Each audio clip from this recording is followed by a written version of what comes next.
everybody! Welcome in, good morning, and happy Tuesday. Happy Tuesday, everybody. Hope y'all are doing fantastic today. Welcome in to another stream.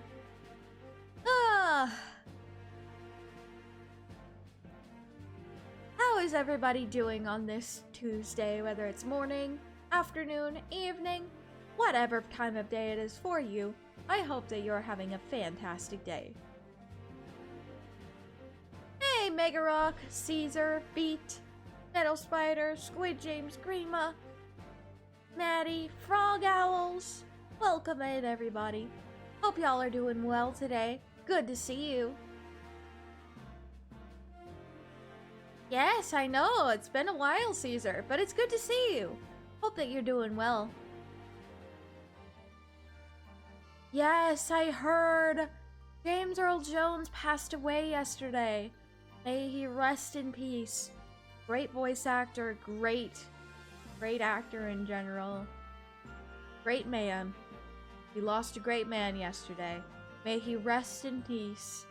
I mean, he was 93, so he wasn't a young man anymore, but goodness, that's crazy. Hey, Dick! Thank you for the raid! I appreciate that. Incoming Welcome raid from in. Dick Goddo 4 with 1 viewers. Welcome. Welcome in, Deck. Hope that you're doing well. Hope that the stream was good. What were you up to today? What were you streaming today? Farewell and prayers to a VA icon, indeed. Yes, rest in peace, Lord Vader, indeed. Playing some Fortnite? How did that go? Did you win? It was chaotic. I see. Did you win? Did you win any games? I won once. Hey, once is better than none, right? He's a legend for a reason. Mufasa, Darth Vader.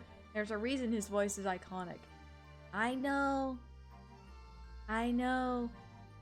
That is insane. It's just crazy to think that James Earl Jones is gone. But he is.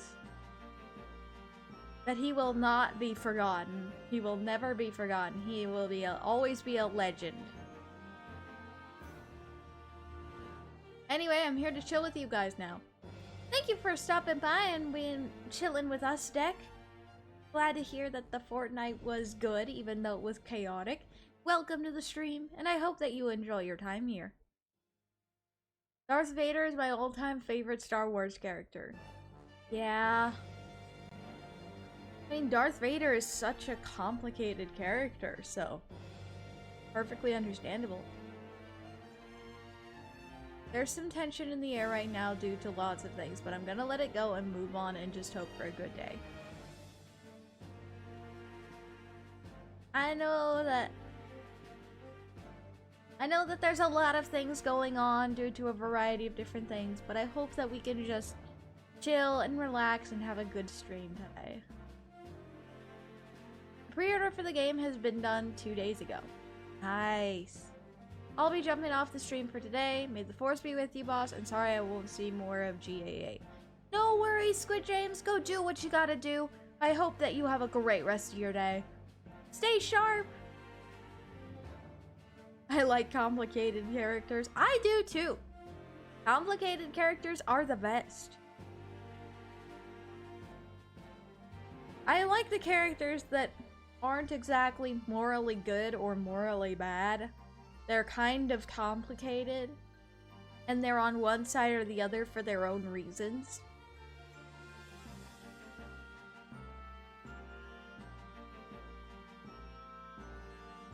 You got this, Mega Rock. You got this.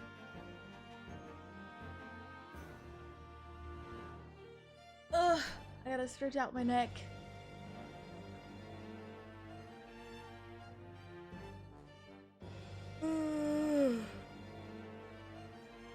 If I remember Where we left off last time, we were about to start another logic and deduction show with Sholmes.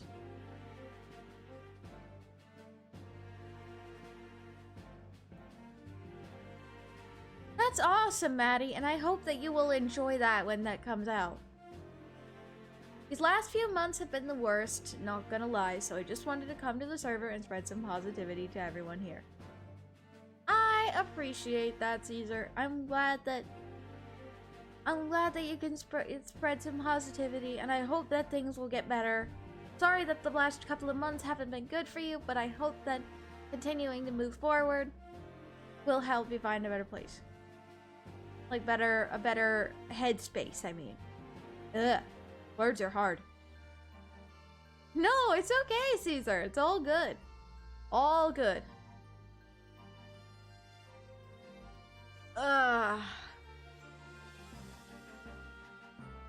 But me is excited for today.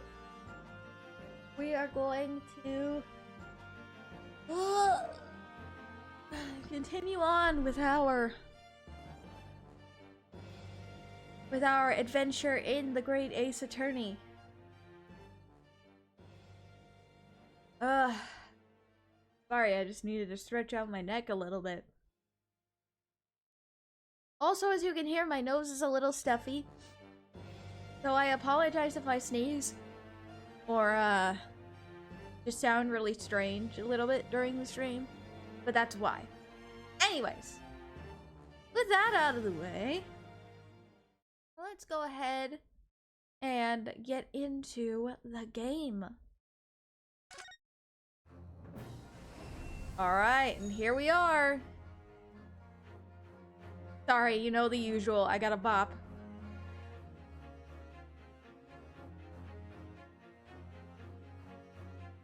Got a bop.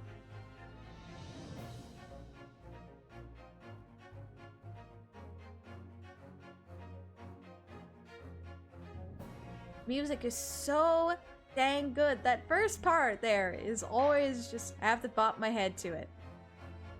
However, I'm at school right now and I gotta go to a meeting, so hope y'all have a wonderful day. Alright, Caesar. Thank you so much for stopping by. I hope you have a great rest of your day at school. Stay sharp. Alright. The Great Ace Attorney. Why, yes. Alright. We are on Case 4, Episode 4. The Adventure of the Clouded Kokoro. We're in Investigation Part 2. And we're in a former military officer's room. And we are about to start a great deduction show with Herlock Sholmes. And let's hope he has a brain cell today.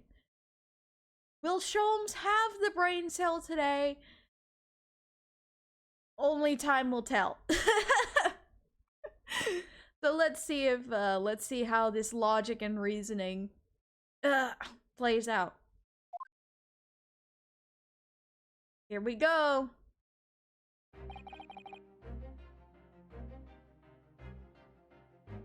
Mr. Garadeb, though it would seem that you are a military man of considerably distinguished service, your standing as a landlord is most certainly not one might call first-rate.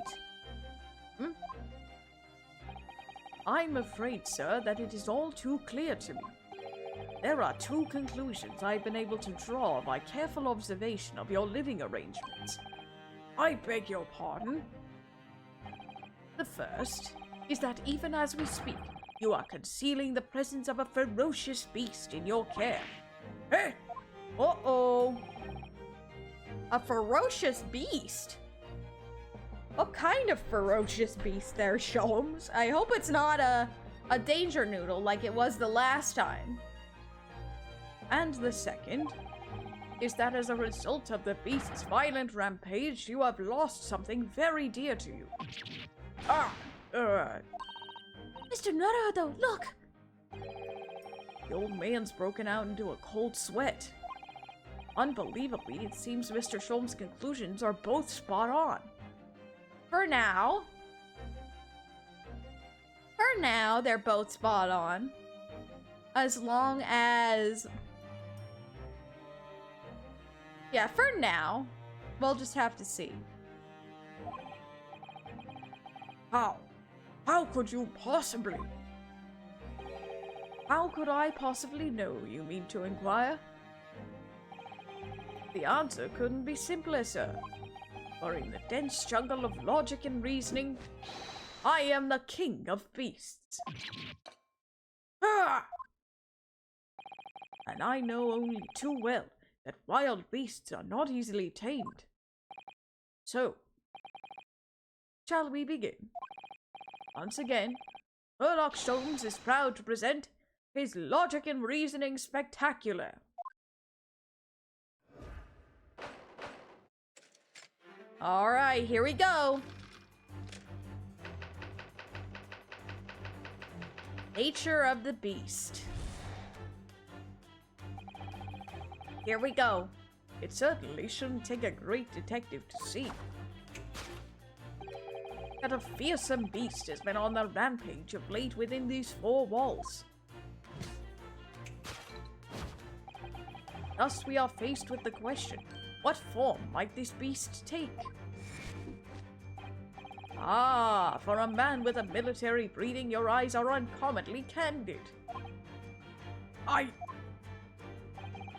Your furtive glance, Mr. Garradeb, leads us directly to the answer. The true nature of the beast that has run rampant here is revealed by that lion statue. Eh? How? Yes, though an army man, you appear unimposing at best. A fact that has fueled your admiration for the mighty lion, the king of beasts. What is this paper, I ask you?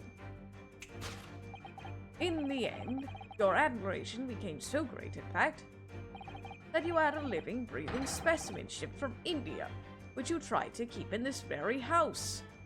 Yeah, Sholmes, I think that you're losing it here, buddy. What? Yet living with such a wild beast proved more difficult than you had imagined. The chilling traces of a wild rampage are still very much in evidence. Well... And as we look around, the beast in question fails to present itself. Where could this angry creature have disappeared to? Madam? Me? I pray you do not consider me unchivalrous, but it's plain to me with one glance in your direction. It is? Your dress pocket gives us a handsome clue as to the beast's current whereabouts. Eh? Or protruding from its handbill advertising a circus show. Ah. Yes, you sought to dispose of this terrifying lion, Mr. Garradeb, at Batty's Circus, a traveling show currently sojourning in a nearby park. I have observed the tents.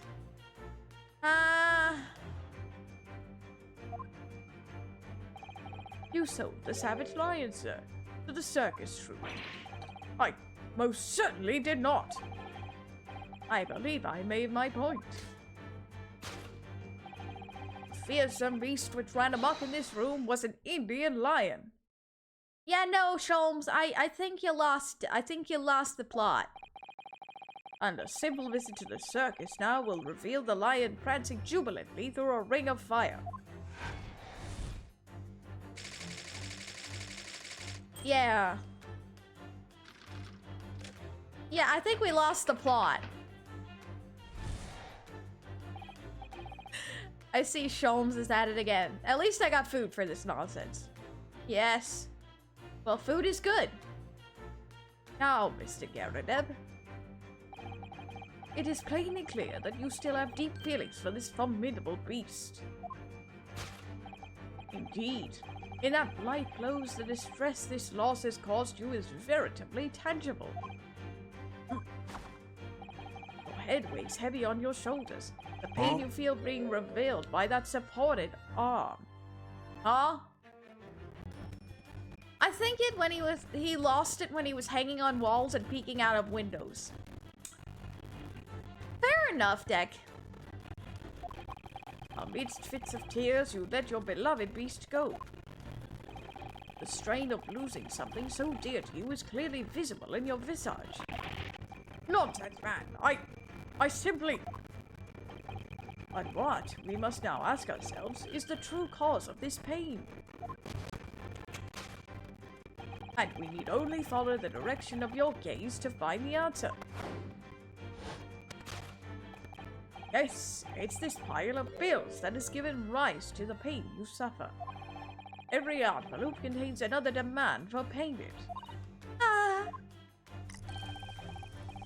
For cartloads of meat, potatoes, wheat, and tea.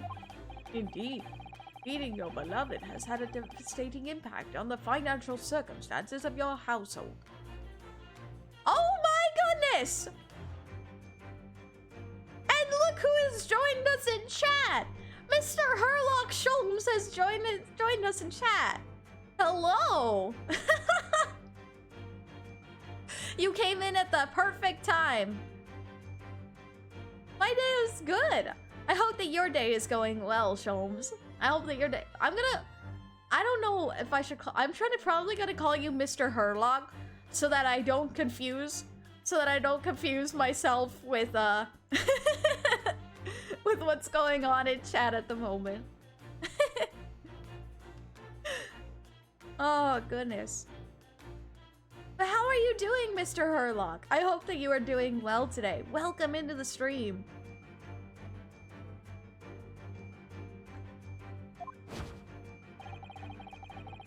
Ah, I can see that I'm doing a great deduction. Indeed you are, Mr. Herlock. But there may be a couple things that need tweaking. Just a couple of things. And so you had no choice but to let it go. Yes, well, Now, in a final fit of rage, the ferocious beast carried out one last unimaginable attack. Unimaginable? The aftermath of which can clearly be seen by observing the carpet over there. A very expensive woolen carpet, if I am not mistaken. Oh, dearie me. What could have caused such a destructive outburst? This time, madam, I'm afraid it is you who has inadvertently revealed the truth to me. The wandering eye has settled upon the answer very neatly indeed. Yes, to explain the dire state of the carpet, we only need look at the Tower of Cakes. Okay? There is no creature more dangerous on this earth than a beast with an unsatiated appetite. Was it or was it not said by a certain noblewoman, if they have no bread, let them eat cake?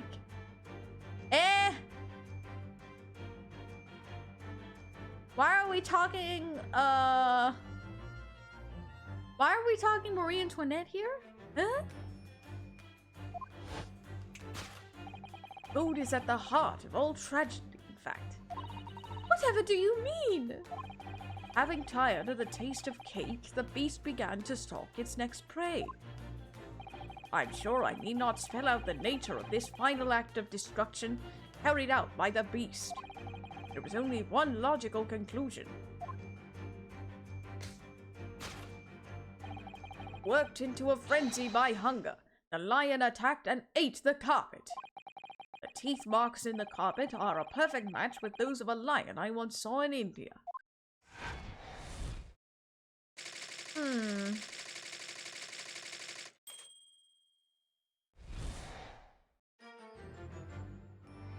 Thus concludes Herlock Sholmes' great deduction of this beastly puzzle.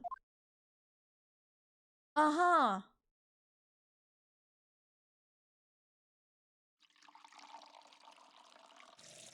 Ah!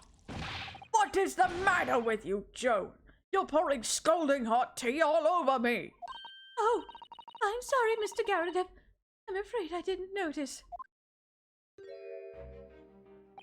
My deductions can be startlingly sharp. It stands to reason that your cup runneth over.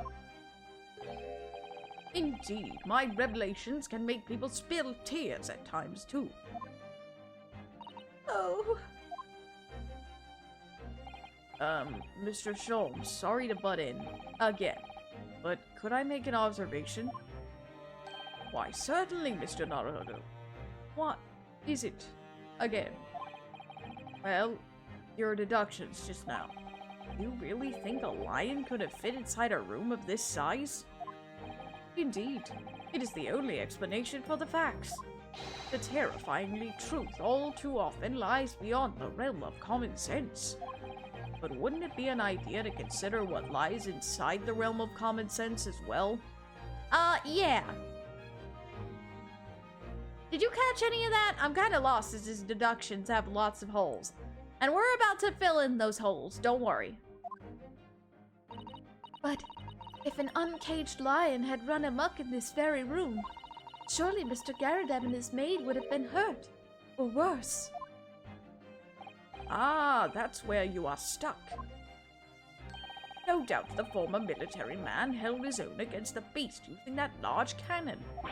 I thought you said that they sold the lion into the circus. Sholmes' form of common sense must be different from ours. Yeah, just a little bit. And what about the food? Meat and potatoes are one thing. But I don't believe I've ever heard of a lion that drinks tea. Ah, my dear Miss Usato, it occurs to me with some regularity that irrespective of race and breeding, whenever anyone lands on Great British soil, they are infused with a highly appropriate taste for afternoon tea. Oh, what a glorious notion! Please don't tell me you fell for that. Well then, Mr. Naruhodo, it's your turn to shine again. I had a feeling this was coming. A slight massage. That's all Mr. Sholmes' deductions need. You can do it! Excellent. I've been waiting for my trusty partner in deduction to step forward, Mr. Naruhodo. We don't even know yet whether or not this is going to help Mr. Natsume's case. Still, uncovering the truth is always worthwhile, whatever the motivation. At least, that's what I want to believe. Well, at least Sholmes made me pay attention, maybe for the wrong reasons, to the screen, as I enjoy my burrito and pizza slice. Sounds good. Let us start from the beginning. Herlock Sholmes' reasoning and logic and reasoning spectacular. Alright. Course correction.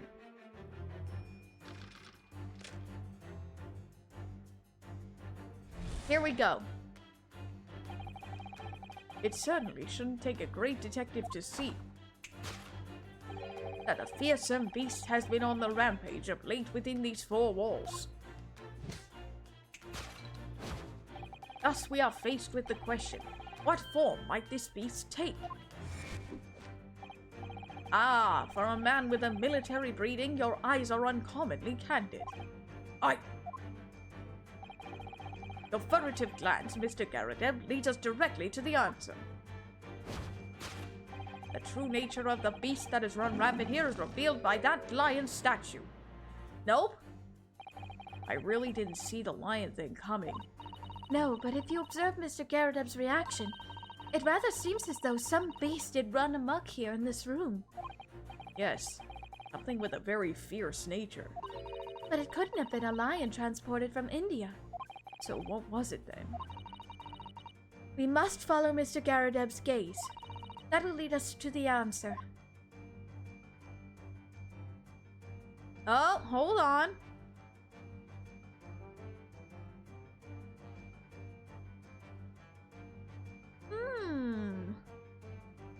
What about this photograph that seems to have a bullet hole in it?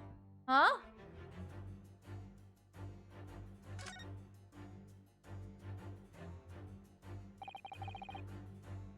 What's this photograph? It appears to be from Mr. Garadeb's wedding. He looks very happy, doesn't he? He does, but can't make out his bride. No, how unfortunate. Something must have struck the glass directly over the woman's face. I wonder what happened.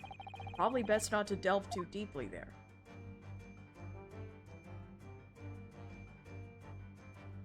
Do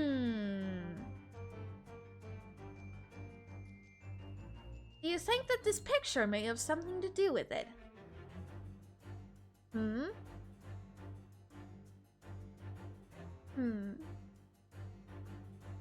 I think that this newlywed bride has something to do with this. The glass is broken, so you can't see the bride's face at all. But no amount of cracks could hide the woman's plump form. I think powerful would be kinder than plump, Mr. Naruhodo. Yes, she certainly looks that. There's a lot of horsepower there. Not someone you'd want to upset, that's for sure. Oh, look! Have you noticed her wedding ring? It's very large, isn't it? Yes, that's an unusual design. It looks like some sort of embellished sunflower. Alright. Take that! Let's present this. Welcome in, Dark. Good to see you. The true nature of the beast that has run rampant here is revealed by that newlywed bride. Precisely, Mr. Naruto. No other explanation could possibly fit. Yes, this framed print pictures your wife, Mr. Garrett. And while we lament the fact that her face is obscured, we can still make out her mighty arms and note the notable, considerable horsepower they contain. So far, Sholmes is, doesn't have a brain cell, so we're just filling in holes now. Oh, indeed. Surely any woman of such powerful constitution would be honored to be described as a beast. Honored might be stretching a point. Too late. The fact remains that the beast which so clearly savaged this room was your wife, Mr. Garadev. The chilling traces of a wild rampage are still very much in evidence. Well, yet as we look around, the beast in question fails to present itself. Where could this angry creature have disappeared to, madam? me? I pray you do not consider me unchivalrous, but it is plain to me with one glance in your direction. It is? Yeah, you noticed the slap mark too? Your dress pocket gives us a handsome clue. Really? The dress pocket? The poor, fragile, defenseless woman is beside herself. Well, I don't know about fragile. Oh, dear. Anyway, Mr. Sholmes is quite right. There's no sign of a Mrs. Garadeb anywhere. But it seems there may be a clue as to her whereabouts. A clue that this maid is trying to hide. I wonder where Mr. Garadeb's wife could be.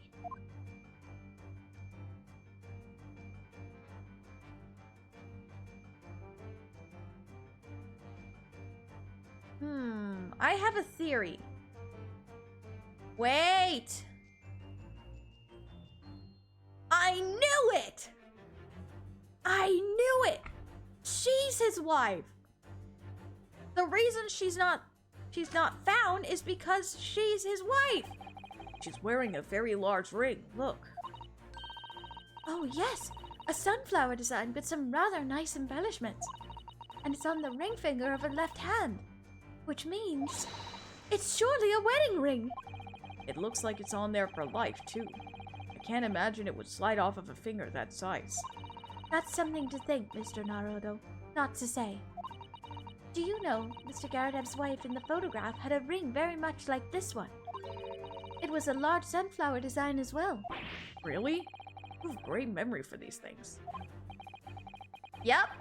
The maid is the wife, hiding in plain sight. A large sunflower wedding ring. It's quite a coincidence they have the same ring, isn't it? Coincidence? I think Take not! that!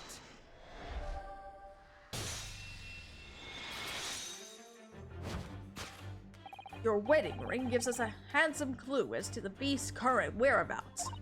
Ah! Indeed, it does. That flowery band gleaming on your finger gives you away. For it is identical to the one shown on the hand of Mr. Garadev's bride in this photographic print. Awesome, Dark. Glad to hear that. In other words, you are no ordinary household maid. No. You are Mr. Garadev's lucky bride. You are Mrs. Garadev herself. Oh my!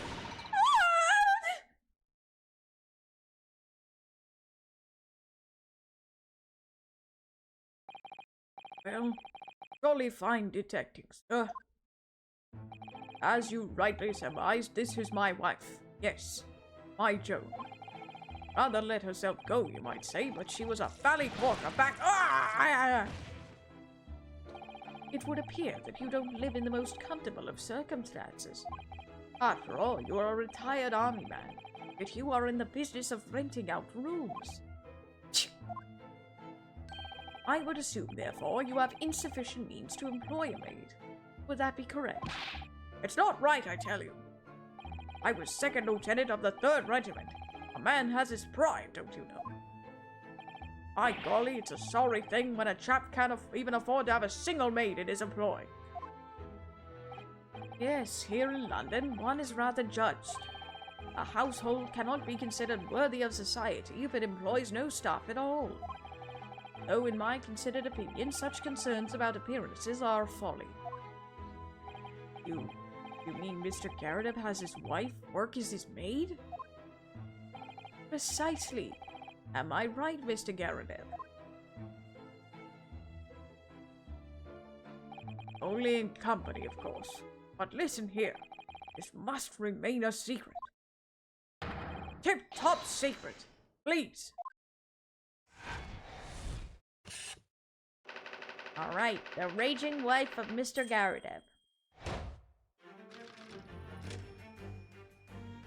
Alright, now the aftermath. Now, Mr. Garadev, it is plainly clear that you still have deep feelings for this formidable beast. Indeed, in that blithe pose, the distress less loss has caused you is veritably tangible. Your head weighs heavy on your shoulders. The pain you feel being revealed by that supporting arm. Has Sholmes done anything weird while I was away? No, he just lacks brain cells as normal. Mr. Sholmes is quite something. He's still calling Mr. Garadev's wife a beast. Yes, as a woman, that feels rather uncomfortable. But Mrs. Garadev is standing beside her husband as we speak. In other words, he hasn't lost his beloved at all, has he? Oh, how true! So perhaps that supporting arm seems to be propping up his head. Has some other significance then? According to Mr. Sholmes, Mr. Garadev's pain is tangible, though. What could that pose of his really signify? How about that enormous slap mark on his cheek? Huh? That seems pretty relevant. Take that! Boom! Your head weighs heavy on your shoulders. The pain you feel is being revealed by that slapped cheek.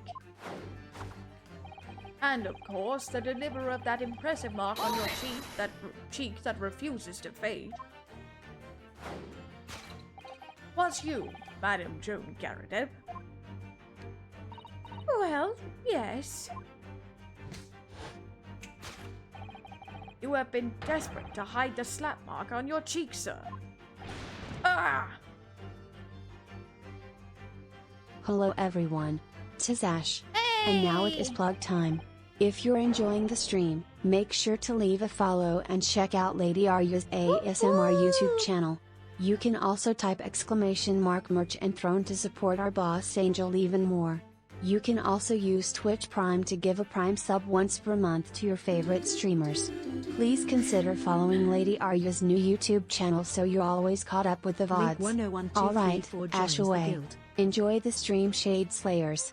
Thank you for the plug, Ash. Thank you for that plug, Dark, as well. And Link, welcome in. Thank you so much for that follow, and welcome to the Shade Slayer Guild. Welcome in.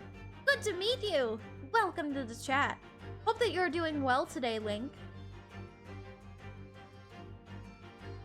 How the blazes? How did you work that out, man? Nothing escapes the notice of one trained in the art of observation, my dear fellow. That's why you haven't looked directly at us even once. To keep your other side from view. Well, Now, let us proceed to the next conundrum.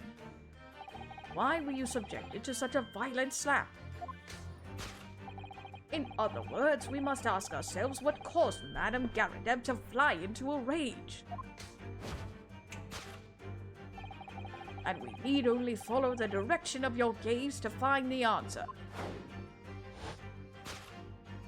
Yes, it is this pile of bills that has given rise to the pain you suffer. Didn't Mr. Sholmes say that the bills were all for a lion fodder? Yes, but now we've established that the lion never existed.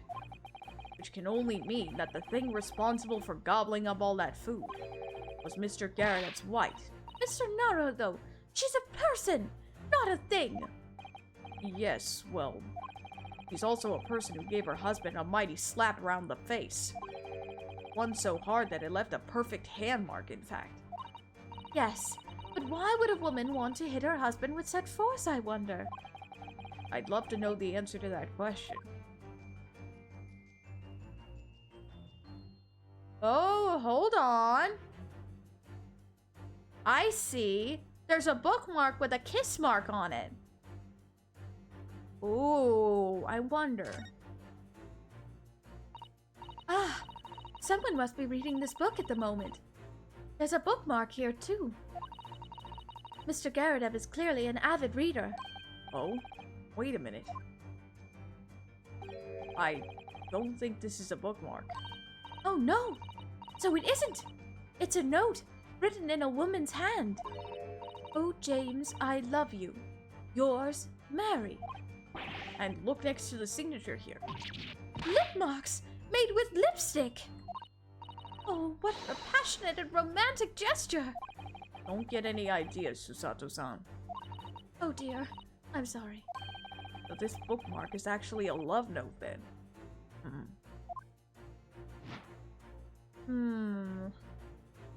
I think that this is the reason why she slapped her husband. Take that! Got it! Yes, it is this love note that has given rise to the pain you suffer. Oh, James, I love you. Yours, Mary. Passionate indeed. Perhaps the sender of this note, a certain Miss Mary, is the fly in the ointment here. Ah! But I don't know the Barley woman. You don't know her. This note wasn't written to me. If it was just in the book. I don't know how it got there.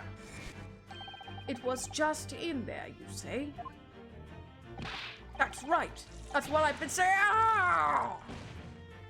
A likely story. Now listen here, Joe No Thing. I explained at the time. I bought the book at that second-hand place, and that note must already have been in there. So the previous owner of the book was using the note as the bookmark, you mean? That's right. That's what I've been saying. Ah! A likely story. For heaven's sakes, woman, look at the name. It's written to James. My name, in case you've forgotten, is John. Ah! A likely story. Are you questioning my name now? And there we have it. arouse the suspicions of the female heart, and you unleash a beast with a most ferocious bite. Ugh. Now, in a final fit of rage, the ferocious beast carried out one last unimaginable attack. Unimaginable? The aftermath of which can clearly be seen by observing the carpet over there. Hey, Flagler! Welcome in! Good to see you! A very expensive woolen carpet, if I am not mistaken. Oh, dearie me. What could have caused such a destructive outburst? Ah! This time, madam, I'm afraid it is you who has inadvertently revealed the truth to me. Your wondering eye has settled upon the answer you very neatly indeed. Yes. Alright, and it's not the cakes. It's not the Tower of Cakes, obviously. But surely Mr. Garrett didn't eat the carpet. No, of course not. But there doesn't seem to be any doubt that the state of disarray that this room is in is a result of her wild temper. No, that's true. So, if the last part of Mr. Sholmes's deduction, this is the last part of Mr. Sholmes's deduction that we need to fix. We need only follow Mrs. Garredep's gaze, and that will tell us the real answer. Alright, let's see what we can see. Yes.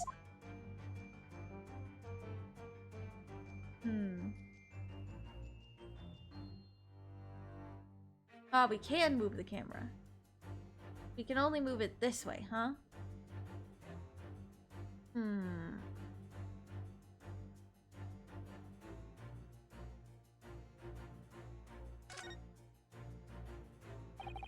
Carpet here has been ripped to shreds. Yes, and according to Mr. Sholmes's deductions, the tears match those made by an Indian lion's teeth exactly. Oh, look here. What is it? If you look closely at the edge, you can see scorch marks. Oh, yes, so you can. In that case, perhaps the carpet wasn't eaten in a normal sense at all. Let's rethink this with that in mind. How about the fact that there's a candle missing from the candlestick? This looks like a very old candlestick, doesn't it? The base looks too small. Surely it's very unstable. It looks to me like even the slightest knock would make it topple over. Oh dear, that would be dangerous. Wait, take a closer look at this. There's one candle missing. Yes, I didn't notice that before. Why is that, I wonder? Why is one candle of the three missing from its holder? I believe that this candlestick is the final answer. All right. Candlestick! Yes! Yes, to explain the dire state of the carpet, we need only look at the candlestick. Most illuminating, my dear fellow, and of course the only possible way out of this logical labyrinth. Yes, the remnants of a ferocious attack in which the carpet was devoured are clearly visible. Indeed, they are. The scorch marks at the edge clearly give the truth away. Scorch marks? It would appear that this room was the scene of a little marital altercation. Miss Garredep's mighty arm muscles left an impression not only on her husband's face, but on the entire room. The force of her strike caused the candle to fall from the holder. And in seconds the carpet was alight, and the whole corner of the room in flames. Yes, For the most ferocious beast in this world is neither a violent lion nor a vengeful woman, but fire. And in this room, that ferocious beast bared its claws and ran amok. Eloquently put, my dear fellow. See, there is but one conclusion.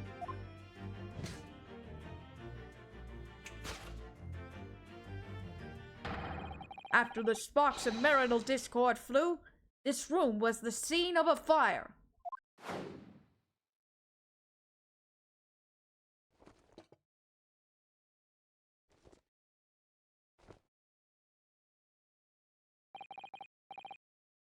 Mr. Sholmes, sir, I salute you! Wow!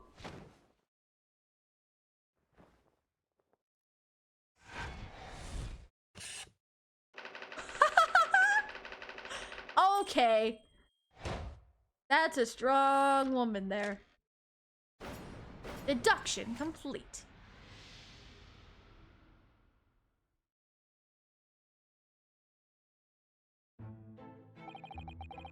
It's these dashed long winter nights, you know.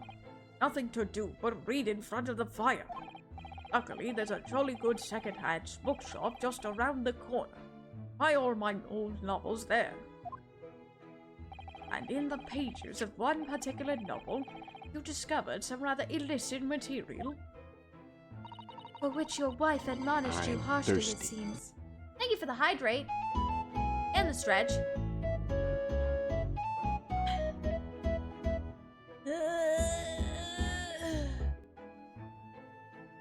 Big stretch. Whew.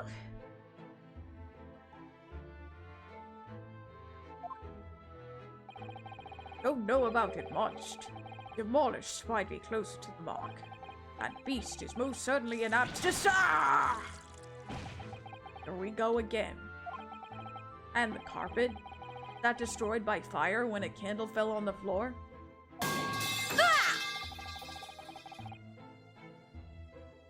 It fell on the floor just like the metal pipe, apparently. Afraid to say it was. Happened in the blink of an eye, you know. The whole place filled with smoke. Couldn't see a bolly thing. I was caught between the old Styx rage and the raging flames. You paint a torrid picture, sir. One that would have been most entertaining. That's sympathy for you. Didn't take long for the fire to spread, of course. The bolly furniture started going up as well. You had to hide this mess behind that screen for the time being. Over here, Mr. Garrett. Well, you have nothing more to hide now, if you'll allow me. Enjoy your break, Dark. Ooh! Had all my favorite old novels in that case. But as soon as the fire got hold of them, that was it. Whoosh! Up in smoke. Gosh. And the wife started hurling things at me. What a terrible sight it must have been. There was I, back up against the window under heavy enemy fire. Incendiary books coming 10 to the dozen. Worst of it is, I lost my favorite. Book called The Lion's Pride. The Lion's Pride. Ah, yes, your notorious love of big cats coming through again. I assure you, the title didn't influence my choice in the slightest. But the poor man really did lose something dear to him as a result of the ferocious beast's rampage. Mr. Sholmes' deductions turned out to be correct once again. It can only be described as a great British wonder. I tell you, it was total carnage. Flames everywhere and the old stick in full fettle. Out of interest, what time of day was that? Not sure I can remember. It was 2 days ago. Now, let's see. Around 5 o'clock, I think. So at exactly that same time, as a terrifying incident was unfolding outside your window on the street below. Even more terrifying on the inside, I can assure you. The whole of Blighty could have been flattened outside my window at that moment, and I wouldn't have noticed a dash thing. Oh, really?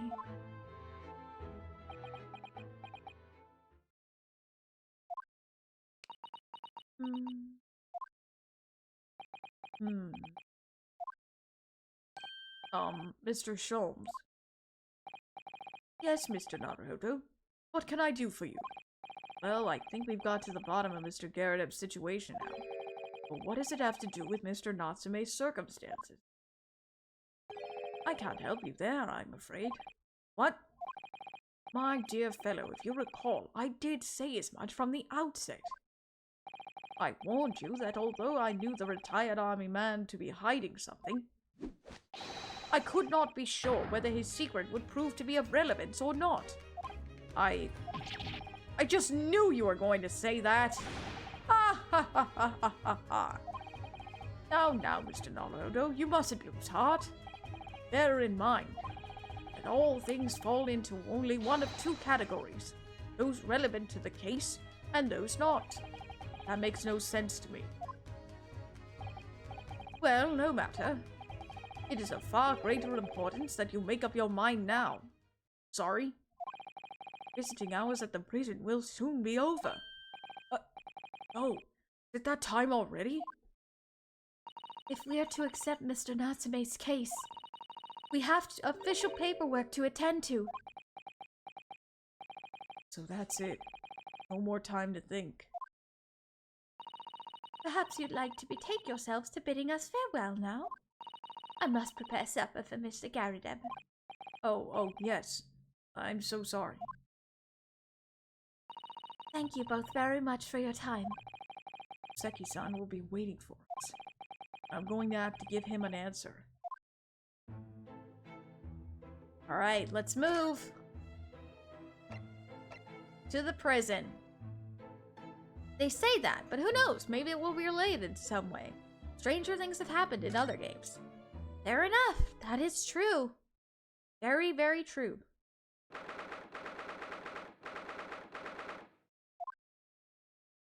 It's time, Mr. Naruto. We must hurry back to the prison. Yes, I know. Let's hail a cat. Oh. What's the matter? It looks like something's going on over there in front of the Garadev's house. Hmm? Eh?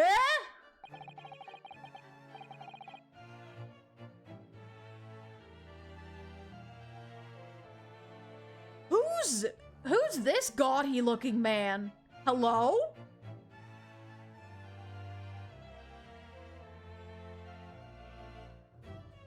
I know thee not, old man. Fall to thy prayers. Are you calling an old man, you rum-looking niminy-priminy? There are more things in heaven and earth, Horatio. There are more things in heaven and earth, Horatio, than are dreamt of in your philosophy. Who is this Horatio fellow, eh? What are you on about? Excuse me. Huh? What the? Who are you now? I am sorry. It just looked as though there might be some problem here. And my associate here, Mr. Ryunosuke Naruto is a lawyer, you see. Eh? A lawyer? What? If I can be of any assistance, I'd be happy to help. I'm from Japan, but I have studied English law. Fine, I'll be on my way for today. But you mark my words. This ain't over yet. Get thee to a nunnery! Do I look like a bloomin' nun to you? Who in the heck? I do hope you're not injured. Oh, fair Who Eastern. called in a jester? And what's with the poses? Agreed. Who called this man? Oh, fair Eastern maiden, thou art so gentle. Thank you. What was that all about? There are more things in heaven and earth, Horatio, that are dreamt of in your philosophy. I'm not Horatio either. Forgive the inquiry, sir, but are you a lodger here? In the Garadeb residence? Oh, fair Eastern maiden, thou art so right. Yes, I do dwell in this humble abode. Mr. Garadeb mentioned that he had another lodger, didn't he? So this is the other lodger? Oh, gosh. This must be the man. You happen to know the other lodger who lives on the first floor? Ah, yes, a gentleman named Natsume. Oh, more worthy a polemist in my battle of words ne'er could there be. Sorry, battle, did you say? Who is the stronger, Hamlet or Macbeth? Mr. Natsume and I sparred long into the night. I see. I don't fully understand, but it seems Mr. Natsume and this gentleman are acquaintances at least. So, fair maiden, so good gentlemen, I can tarry here no longer. Fare thee well. I didn't really understand him, but I think he's returned to his room. I see. It seems he's unaware of what's happened to Mr. Natsume, so he can't really help us. So Seki-san and that man as lodgers, Garrett House is certainly full of eccentrics. Anyway, I'll go and find a carriage. Yes, I'm sure Mr. Natsume is eagerly awaiting our return. Let's hope we can get to the prison before visiting hours are over. Our jester here looks like they either got back from a castle event or a costume party. Fair enough. Alright, here we go.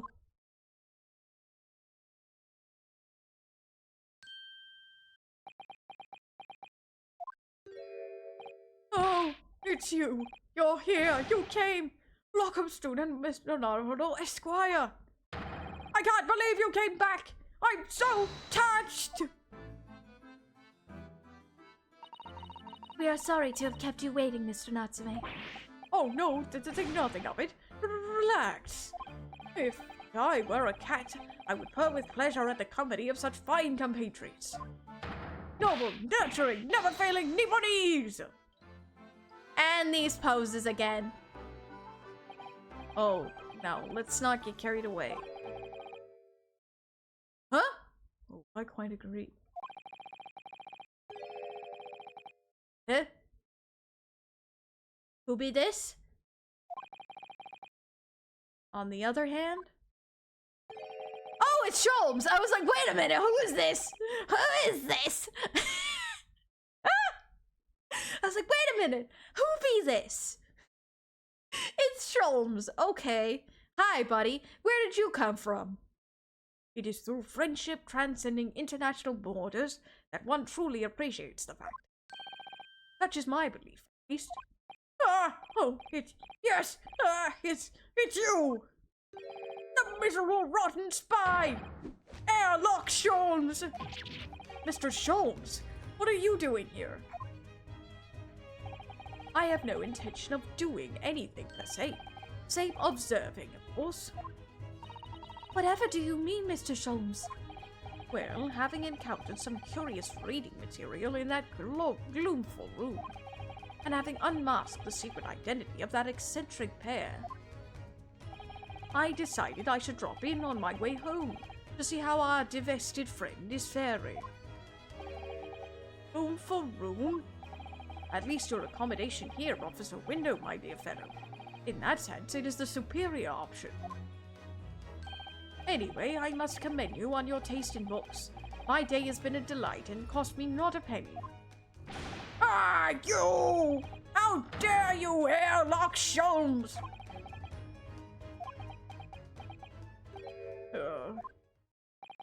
I've had it.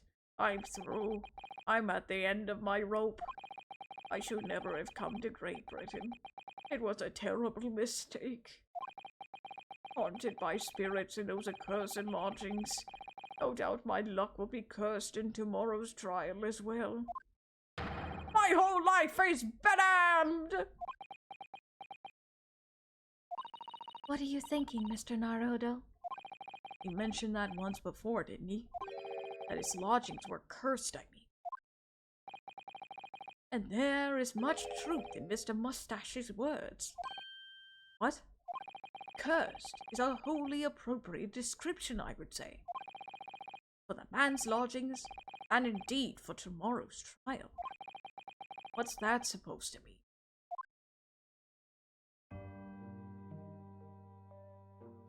Oh boy. Well, this is about to get crazy, for sure.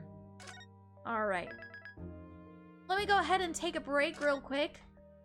Don't remember if I said this last time, but someone give Soseki some tea. Steady the nerves, maybe? Perhaps.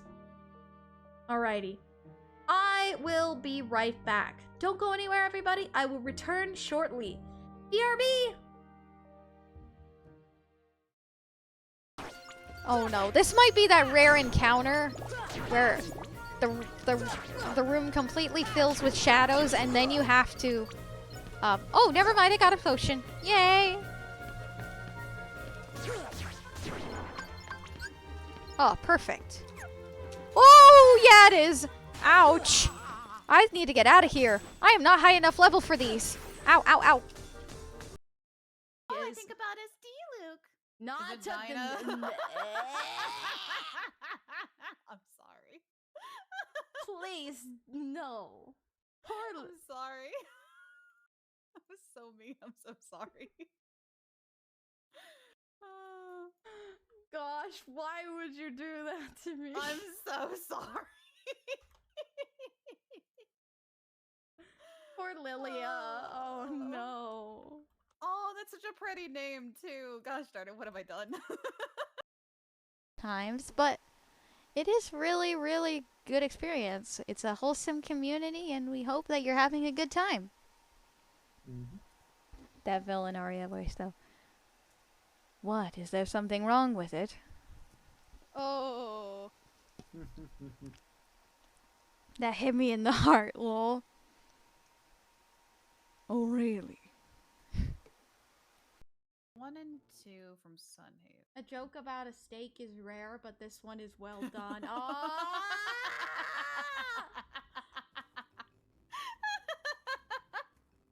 I like it.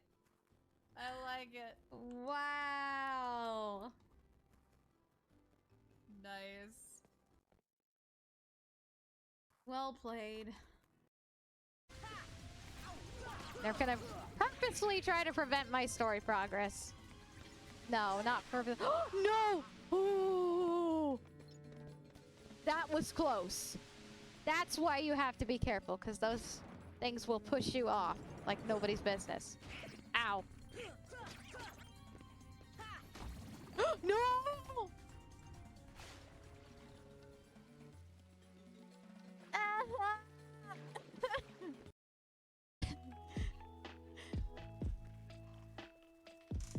The only problem is I can't do a German accent.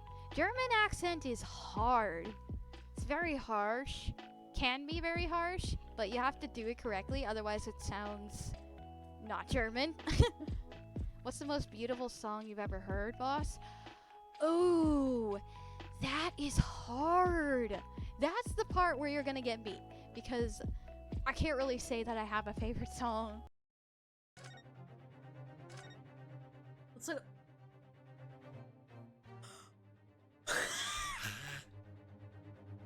what in the world? Sholmes! What is this? Buddy! Dude! Dude! What the heck? Finding your future self in here may prove a challenge. Okay, here we go. Unless he finds you. Oh, there he is! So you're... Me?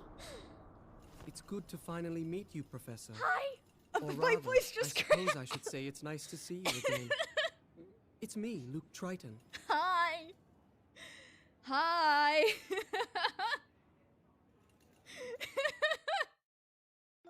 Hello, Luke. Hello!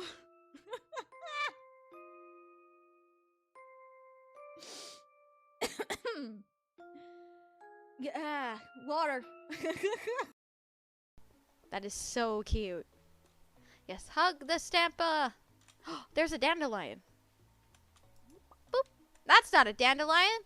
That's a daffodil. What the heck, Arya?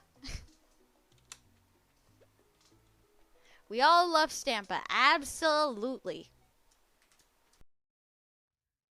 So, it would be, never gonna give you up. Never gonna let you down. Never gonna run around and desert you. Never gonna make you cry. Never gonna say goodbye. Never gonna tell a lie and hurt you. There you go. There you I almost completely forgot that I ended up singing a Rickroll at one point. I almost forgot about that. I thought that would have left my brain, but it didn't. Dang it! Anyways, hello! So, Dark, we've basically discovered that supposedly, the burning of the bookcase had nothing to do with, the case. So, now we're in the prison. We're going to converse with Soseki-san one more time. Speaking of the clips, Spider Shoal Mess does whatever a Spider Shoal Mess does. Any brain cells? No, there are none. Spider Shoal Mess. I love how the TTS is Sholmes instead of Sholmes.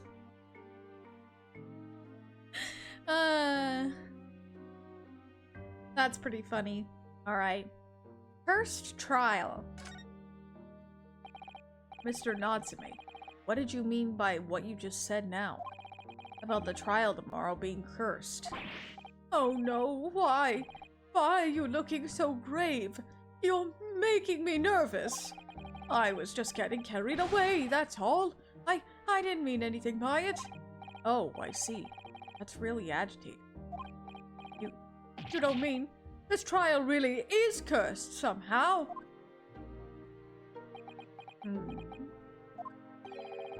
Are you referring to the prosecutor? The Reaper of the Bailey? The Reaper? Oh no! What do you mean? Please tell me!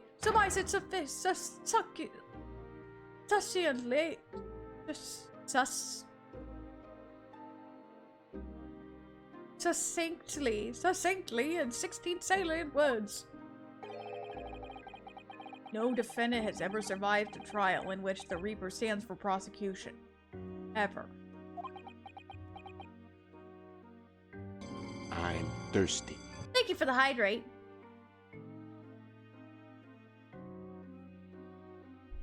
Excuse me.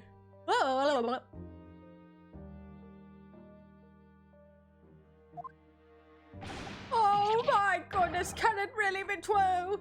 That was 16 words exactly! Yesterday, Mr. Naruhodo successfully defended someone against the Reaper. But then, after the trial was over... In the databank, Oh! the flow of individuals will link Hey! together seemingly independent events. Hey, thank you for the non-hung line. The defendant passed away in unusual circumstances. Mr. McGill did. What? Ah, I am impressed, Miss. You have an eye for detail. Actually, the Lord Chief Justice told us. Mr. Sholmes, surely it can't be that having failed to have the accused convicted, Lord Van Zeeks killed the man himself? Oh no! He couldn't have, surely! Ah ha ha! You have some wonderful notions. Sorry? A man isn't a mass murderer. He is a court prosecutor, my dear fellow. Oh, yes. Why, of course he is. Ah, of course he is. And why are you trying to scare me? It could be said, however, that the real truth about the man is even more terrifying than your hypothesis. What on earth do you mean by that? Hey, Jeremy! Welcome in. Good to see you. Now, what does that mean? Van Zeeks is a quite exceptional man. However, in London courts of law, exceptional does not equate to winning every case without exception. Ah, that's good. Zeki-san looks like he's going to cry tears of joy. As you are no doubt aware, in a British criminal trial, there is both a judge and a jury. A judge officiates based on the letter of the law, whilst the jury offers public opinion and common sense. It is an excellent system, whereby the defendant's guilt is considered from several points of view. Right. And that works well. However, public opinion in particular is somewhat easily manipulated. Right. Criminals, and corrupt lawyers for that matter, can use it to their advantage. By any means at their disposal. Bribing evidence, calling impostors as witnesses, and so on. By such underhand means, those who would want to are able to sway the jury. It means that even in the light of irrefutable evidence, the prosecution can fail. But it means the wrong verdict can be passed. And sadly is from time to time, my dear madam. It is simply the reality of the situation. And that's all right. However, those addicted by Lord Van Zieks cannot escape justice. Their fate is sealed. Oh my. Hold on. I thought I was going to sneeze. And there the bomb drops. Sip string. Indeed. Though the adjudication may see them leave the courtroom with their freedom, within months they all disappear. It is most striking. Yeah, that's a little creepy, the fact that they all, like, disappear or die. That's creepy. Disappear? But how? Ah, by all manner of misfortune, sir. Perhaps they are trampled under a passing carriage. Perhaps they fall into the Thames and drown. Perhaps they are suddenly overcome by a raging fever. Or perhaps attacked by a highwayman. Oh, no. All examples of the reality of events here in London, I'm afraid, Mr. Narod.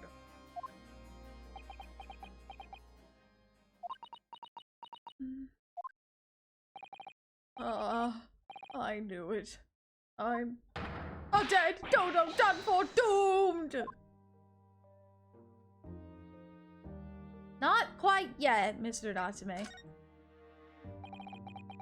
When you said accursed lodgings before, you're referring to your room at Mr. Garradep's house, I assume.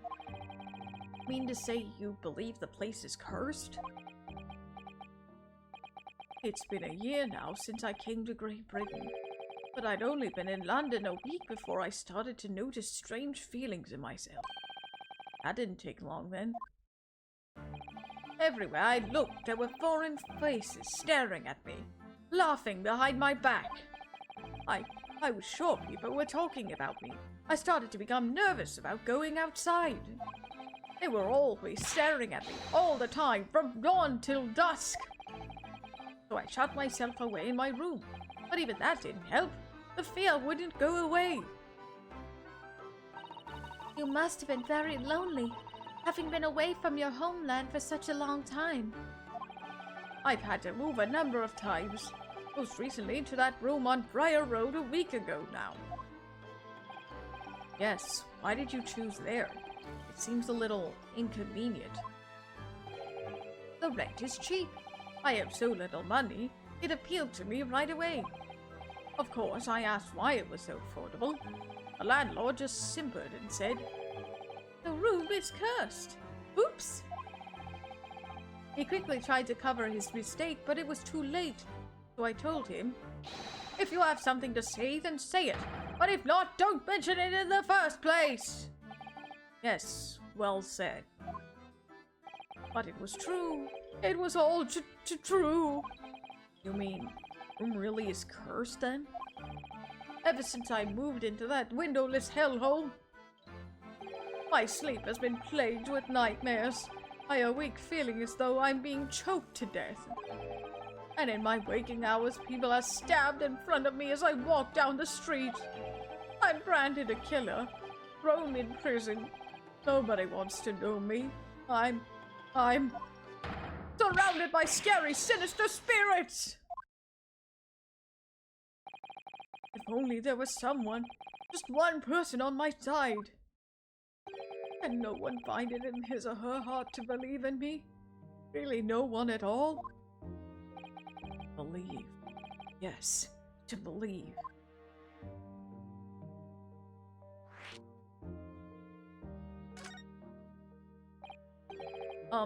Mr. Sholmes. Ah, hey, Mr. Naruto. Ray, what can I do for you? It's about the case on the SS Buria, you recall. The Buria. Ah, that case. The one with the snake? Well, yes. At the time, I was the suspect. But you believed in me and listened to my side of the story. And you helped us investigate. I did I? Interesting. What I want to know is why. Why did you believe me? I see, yes, you mean... because you were a grimly dressed, shady Eastern fellow found with the victim in a locked room? Well, if you like, yes. I'm a little surprised that the answer requires explanation, my dear fellow. It's quite simple, really. You said I didn't do it. But I could have been lying. Surely you must have had your doubts. You must have suspected me a little. I think perhaps you've misunderstood. I neither recall believing in you, nor in that you were telling me. What? You see, the only things I believe in are those I choose to believe in. What? What do you mean, Mr. Sholmes? I make up my own mind about what is to be believed and what is not. If I should like to believe in something, I do. The circumstances can hang as far as I'm concerned. Goodness! Okay, Sholmes, that was cool. But I could have betrayed your trust. I'm thirsty. In that case, I should have made an elementary error of judgment, nothing more. Betrayal of trust is an overused excuse, in my opinion. Okay, Sholmes, alright! Okay! That was... the brain cell finally came! Go off while you can. I'll take that hydrate now. Meaning? Whether or not one should trust another is, in the final analysis, down to oneself. It is a matter of whether or not one can trust oneself. Yes, he's right! He's right, Lockham student Mr. Naruto Esquire! Whether or not I can believe myself.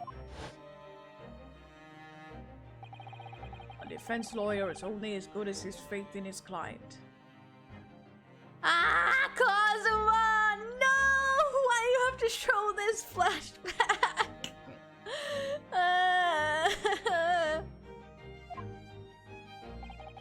And that comes down to how much faith he has in oneself.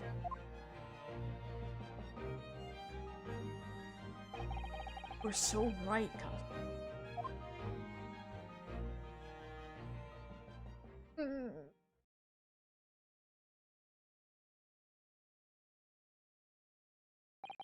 Well, my dear fellows, it is time we were leaving, I believe.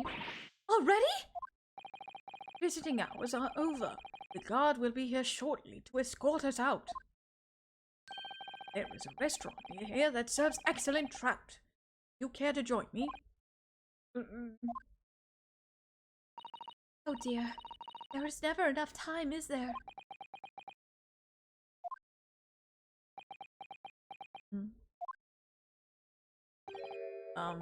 Mr. Natsume, if you'd like, in the trial tomorrow, I'd be happy to represent you.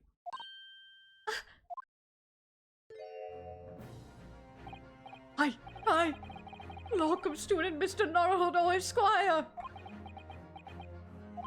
As I said, I only experienced a British courtroom for the first time yesterday. And although the man I was representing was found not guilty, I lost sight of something crucial. Something crucial? What to believe in, the defendant, justice, or the truth. How to believe even. But I think I finally worked it out. I've decided I must believe in myself above all else, to trust my instincts. Yes, Mr. Naruto! And my instincts are telling me that you, Mr. Natsume, are innocent of this crime. And it's imperative that we prove that in court. Miss Lockham student, Mr. Naruto Esquire. I will fight for your innocence until the bitter end, with every weapon available to me. So I hope you'll permit me to represent you tomorrow. As I said when we first met, I'd like to entrust my fate to someone who will listen to me in my native tongue. Of course, Mr. Natsume. It would be fair to say, Mr. Naruto, that your mind was in many ways made up from the outset. You merely needed the events of today to fully realize it. Yes, I think you're right about that. It's been a roundabout journey, but I got there in the end.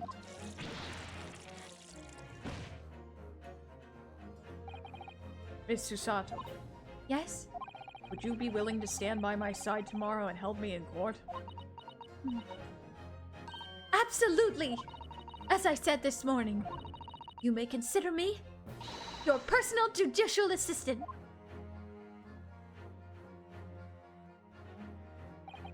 The shocking events of yesterday's trial still weigh heavily on my mind.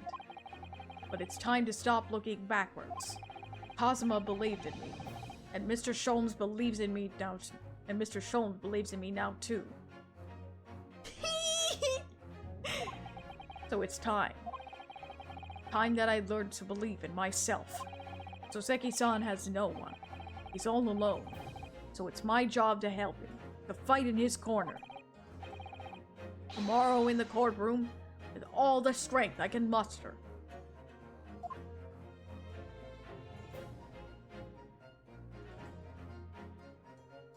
To be continued.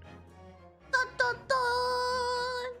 Raise your hand if you wish Sholmes to keep that brain cell that we've just witnessed. If he could keep that brain cell, that would be absolutely fantastic. But will he actually keep the brain cell? Who knows? Who knows? All right. Trial part 1. Oh boy, here we go. Sholmes is like 5 times cooler when the brain cells are activated. Yeah, fair enough. Will they stay activated? Probably not. But hey. Sholmes may had some good old pearls of wisdom there that time. I appreciate those pearls of wisdom. Whatever pearls of wisdom we can get, they're the good ones. Well, I never expected this. Would have thought we'd be back here again so soon. We are on a study tour of Great Britain, with the intention of learning the country's legal practices. In order to research the latest court procedures here, we need as much court experience as possible. Well, yes, I suppose that's true, but for the person in the dock, it may well be his or her one and only time in court, and it could be life-chasing. In which case, treating it as research may seem a little crass. Oh, when you put it like that, you're quite right. Good morning! Ah, Mr. Natsume, good morning. Oh dear, are you all right? Your eyes are terribly bloodshot. The early bird catches the worm, as they say here in Britain. Yes, I've heard that expression. But I really don't want to catch a worm. So I tried desperately not to wake up early, but I was so worried I couldn't catch a wink. And now I'm absolutely exhausted as a result. Do all literary people take things so literally? Not quite. Thank you for putting your faith in us today, Mr. Natsume.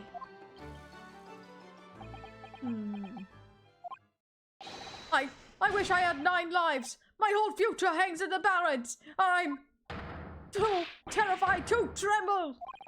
Really? Because I can feel tremors in the floor. I can't do this. I can't take it. Hello. Welcome, student of Mr. Naruhodo Esquire. Yes. I caught a glimpse of the public gallery as I walked by the courtroom. It looked like the opening night of the opera. There were so many people. I had no idea my case was such a notorious affair here in London. Oh, neither did I.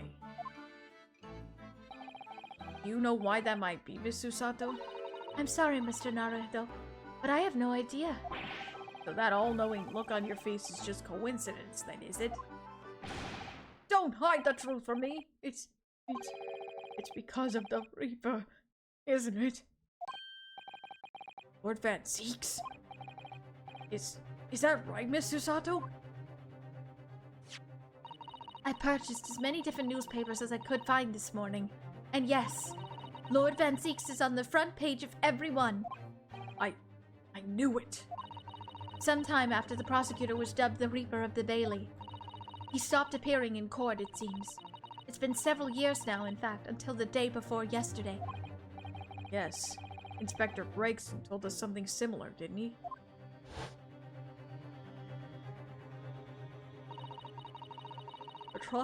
The trial 2 days ago marked Lord Van Zeeks' return to the courtroom after a very long hiatus. The trial of Magnus McGilded. Ugh, what a harrowing experience that was. I believe that appearance made even greater waves here in the capital than today's. But we wouldn't have realized, of course, having only just arrived in the country. Hey there, Prosecutor Boots! Oh gosh. Why is the Reaper back in the Bailey so soon for what appears to be a mundane murder? That's the question the papers are asking, and they're all speculating various answers. Mundane, mundane! It's the most significant saga of the century to some of us.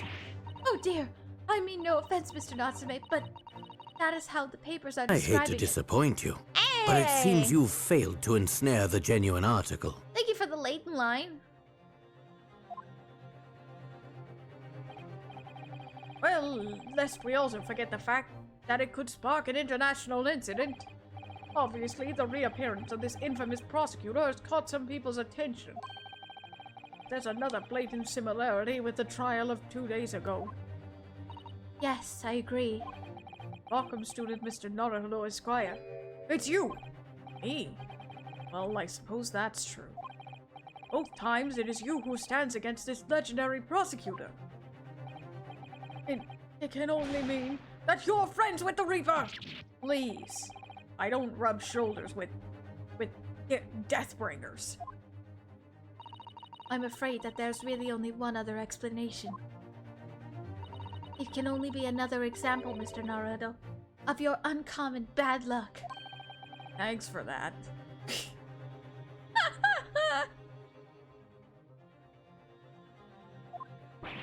Oh, this is just my luck! Why must I be represented by a man with such frail fortune? By the least lucky lawyer alive! Well, thanks! But let's not forget that it was you, Mr. Natsume, who asked me to represent you.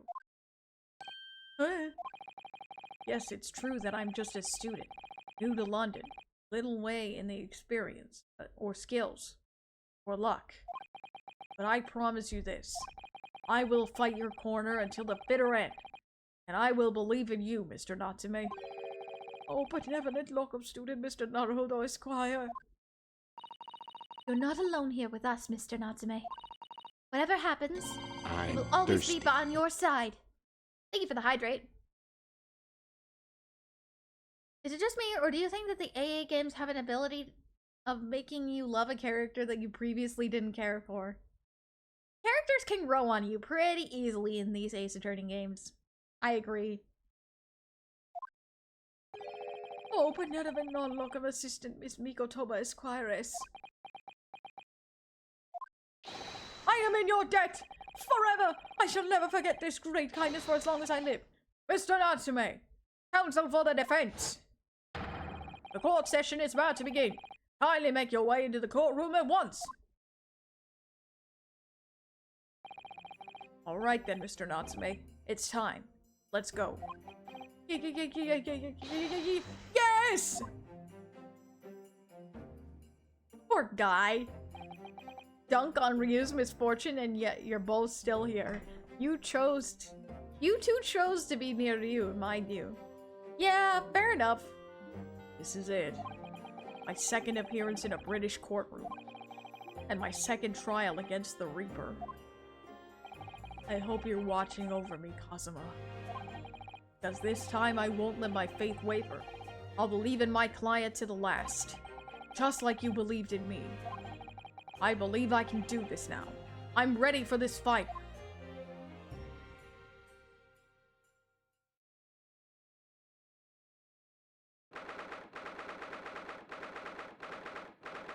Alright, here we go.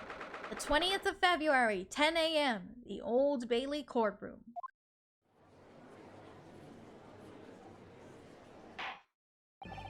In the name of Her Majesty the Queen, I hereby declare this court to be in session. I now call upon the counsels for the prosecution and defense to declare their willingness to proceed. The prosecution is fully prepared, my lord. The defense is ready, my lord. The Nipponese are a truly fascinating breed. Sorry, what? Lord Strongheart has told me all about you. That you are a student who arrived in London but 2 days ago. A mere amateur. Do you have a point? Being a compatriot, you feel compelled to try to help the accused, I suppose. Typical Nipponese arrogance. Forgive me, but I do not believe arrogance is an appropriate description. Sato-san. After all, at our previous encounter, the defendant was found to be innocent.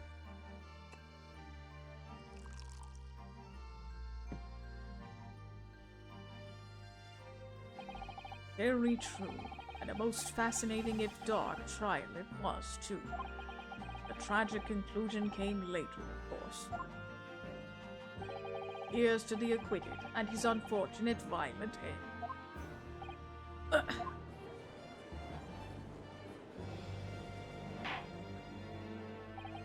Thank you, Countess. I see both sides are in fine fettle. Now, ladies and gentlemen of the jury, are you ready to carry out your duties here in court as impartial members of the public?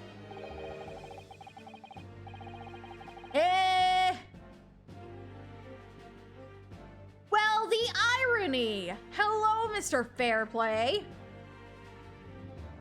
You never know when you might be down on your luck, and I believe in fair play for everyone. Well, I must warn you, I'm rather more ruthless than I appear. Well, not me. What you see is what you get. I'm a peace-loving fellow. I'm afraid to say I think it's quite possible that mustached foreigner did the deed. Come on, what are we waiting for? No doubt he did it anyway. Sorry. Didn't quite catch that.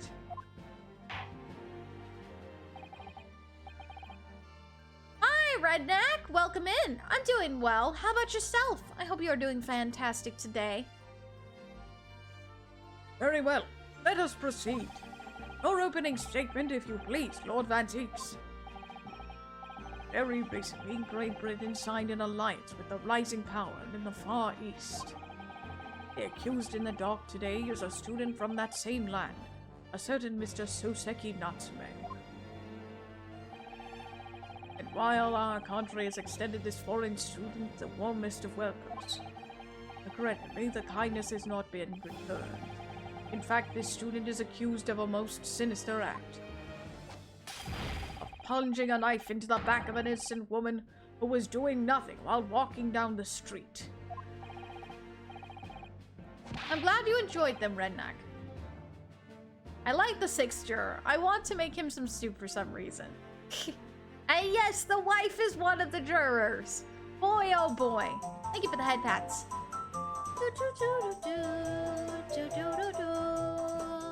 Thank you for the head pats.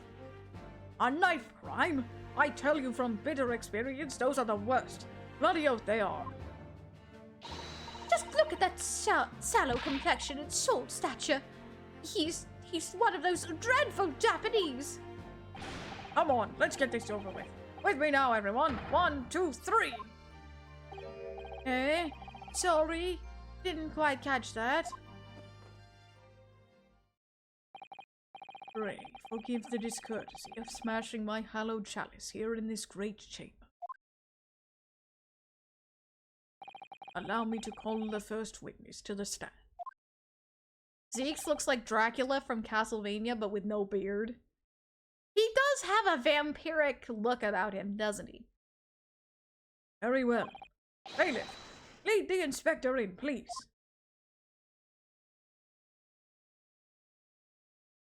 Inspector Gregson. Your name and occupation, please. Yes, sir. Tobias Gregson, Detective Inspector at Scotland Yard. Could you please summarize the events of the case for the court, Inspector?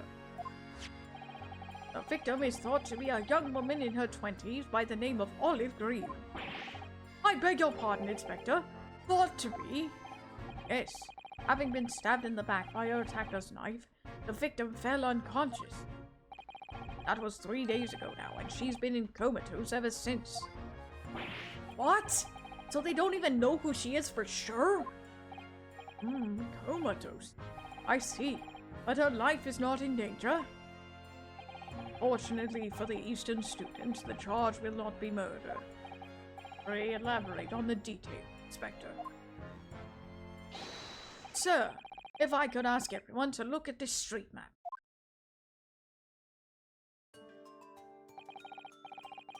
Dreadful Japanese. I'm not Japanese, but as an Asian, I take offense to that juror, too. Miss what's your name or who the heck you are, Miss Random. Yeah, that's very discriminatory. As I mentioned, the incident took place 3 days ago, at around 5 in the afternoon. It happened on the pavement running alongside Briar Road, a wide thoroughfare for horse-drawn vehicles. It had not long since stopped snowing as the victim, Miss Green, was walking down the street. Out of the blue, she was approached from behind by the accused and stabbed in the back. Luckily, the young lady's life was spared, currently being treated at one of the city's hospitals. But being unconscious as she is, we've been unable to take a statement from her, of course. This is the case file with everything we know about the victim so far. Thank you, Inspector. The court will accept the documents as evidence if you please. Case file. A file containing an overview of the case and details about the victim. She was found with a knife in her back and is currently in hospital, yet to regain consciousness. And what of the weapon that was used? Sir, I have that here.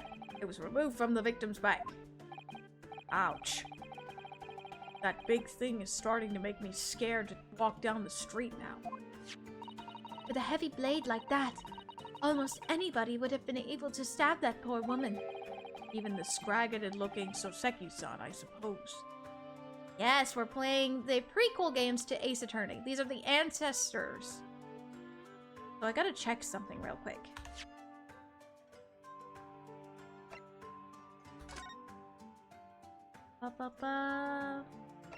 Reading the details of the case. Okay. Stuff that we already know. A common old garden jackknife, I would say. Rather nondescript. Thank you, Inspector. The court accepts the blade as evidence. Jackknife. A large but commonplace folding knife. It was found lodged in the victim's back. Now then, what do we know of the motive? Money or valuables? From what we can tell by looking at the woman's possessions, it seems she was a poor student herself. Hard to imagine she would have had anything much on worth pension, my lord. I see. Well, in that case, are we looking at some deep-seated resentment towards the victim? I'm afraid I couldn't say. Apart from visiting second-hand bookshops, the defendant, Mr. Natsume, doesn't appear to get out much.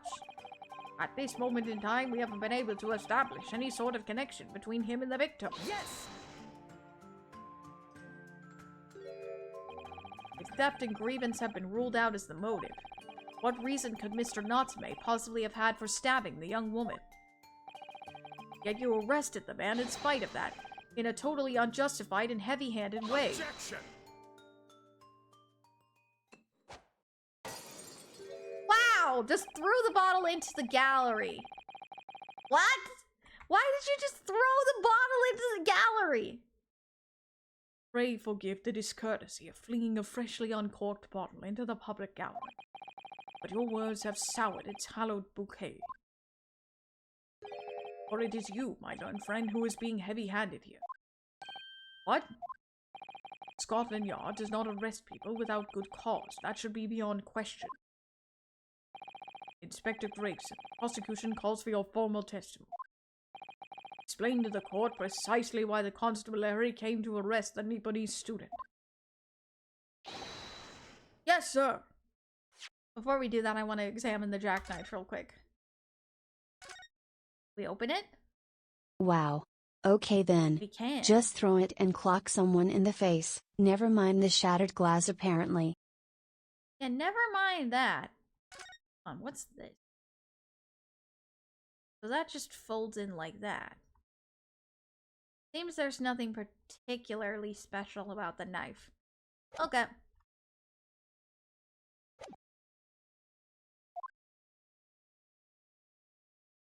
No, it looks like like a grip thing for your fingers to be able to open it.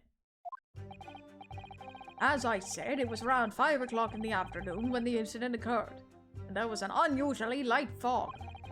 Visibility was Excuse me, Lady good. Arya, What? but don't you think that Zeke's throw the bottle was unnecessary?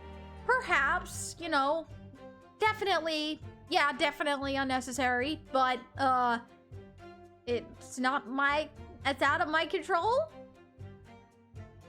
Visibility was reasonably good, and there was no one else about but the victim and the accused. Out of the blue, the victim was stabbed from behind and subsequently collapsed on the pavement. The accused ran off, scattering his belongings all over the floor. Those being a number of old books he just bought. He was on his way home from a bookshop, it seemed. It was just a matter of working out who the books belonged to, and we found the bloke to arrest him. Potato power? Old books, you say? Yes, my lord. I have a photograph here of the scene of the crime, taken immediately after the incident. Ah, yes, I can clearly see the books to which you are referring. I will take that photographic print as evidence, please, Inspector. I was talking about the tip of the knife. It looked like the tip was chipped off, or maybe I'm seeing something.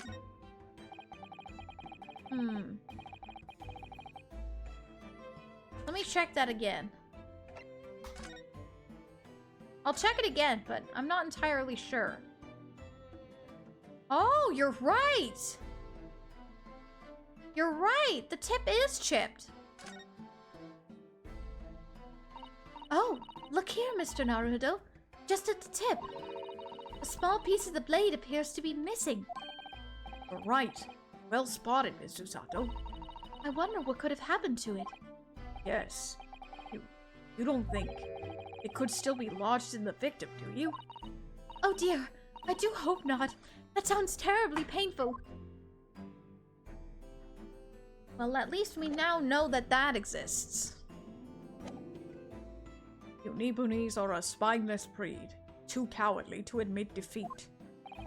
Denying everything despite overwhelming evidence to the contrary. Well, Forgive me, Lord Van Zeeks, but the defendant is not denying everything, as you put it. What are you doing, Miss Osato? You go on. Mr. Natsume has admitted to playing some part in the incident. Isn't that right, Mr. Naruto? Well, now that you mention it. When we visited him in the prison yesterday, he did tell us what all happened. As I was walking along that accursed pavement, I could make the silhouette of another ahead of me. A woman, wearing a green overcoat she was. And just as I went to overtake her, she suddenly let out a little scream and collapsed onto the cold hard slabs of stone at my feet. I was terrified.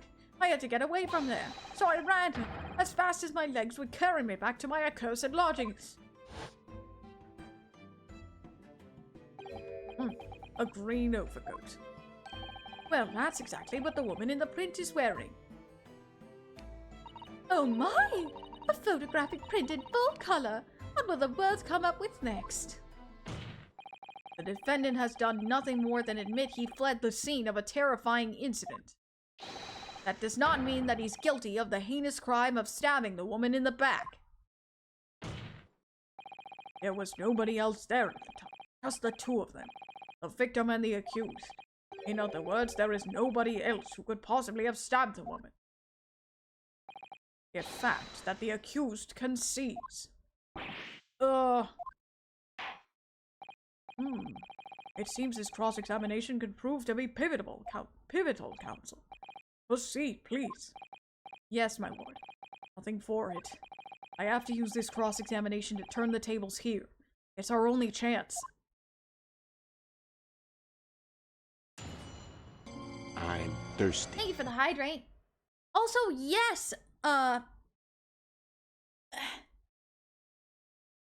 yes, Redneck. I have. I have not watched it, but I know of its existence.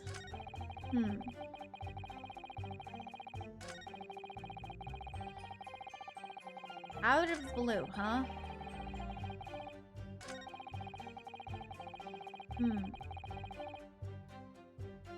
How about we press for more information? The defendant apparently visits a second-hand bookshop on a daily basis. Yes, so I understand. A shop full of old English literature. I commend the accused on the lofty subject matter of his scholarly attention. The bloke's room was stacked floor to ceiling with those musty old books. Can you tell us more about the bookshop in question, please, Inspector? Well, if I must, I'll have to ask you to look at the street map again, I'm afraid. Closest second-hand bookshop to the accused lodging is this place here, Urban Books. A little place on the corner of Briar Road and Meerschaum Street. As it happens, the accused is currently living in lodgings on the other side of Briar Road at the opposite end, which means it doesn't take a genius to work out the route he would have taken home. Something like this. Local map. A street map of the local area showing locations that are relevant to the case. PL and PW represents Professor Layton and Phoenix Wright. Yes, I concur with your conclusions, Inspector. The defendant was certainly past the scene of the crime on his way home from that particular shop. Mr. Naruhodo, I think that what the inspector just told us could turn out to be of vital importance. Yes, I agree. The most important point the inspector just made being the bookshop's name.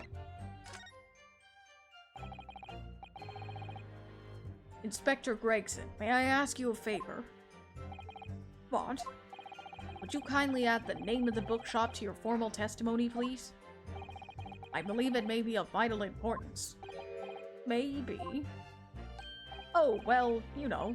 I mean, yes, it could be a very important clue. Very well. Not that I can see it being of any great significance, but please revise your testimony accordingly, Inspector. Yes, sir, my lord. Whatever you say. Could the man be any more sardonic?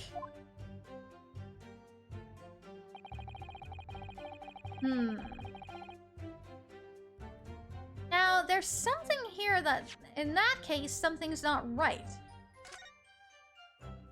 Because the name of the shop was not Bourbon Books. It was Your Books, or Yore Books. Ah. Something ain't right. And this was for the 17th of February, which was 3 days ago. The day of the crime. Hey developers, since the PL and PW crossover was so good, maybe you could consider doing a Professor Layton crossover with another famous mystery franchise? Cough cough, Detective Conan, cough cough. Just saying, it would be freaking cool. I agree.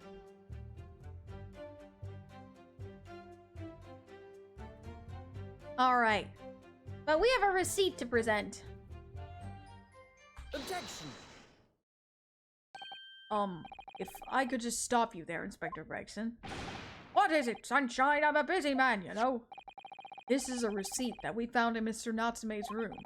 It was issued on the day of the incident, and details of the purchase of 3 second-hand books. And you found that in the accused's room, did you? Yes, but the point is not where the receipt was found, but the name of the shop printed on it. Go on. This receipt was issued from a bookshop called Your Bookshops. Your Books. Your? I-O-R-E, I presume?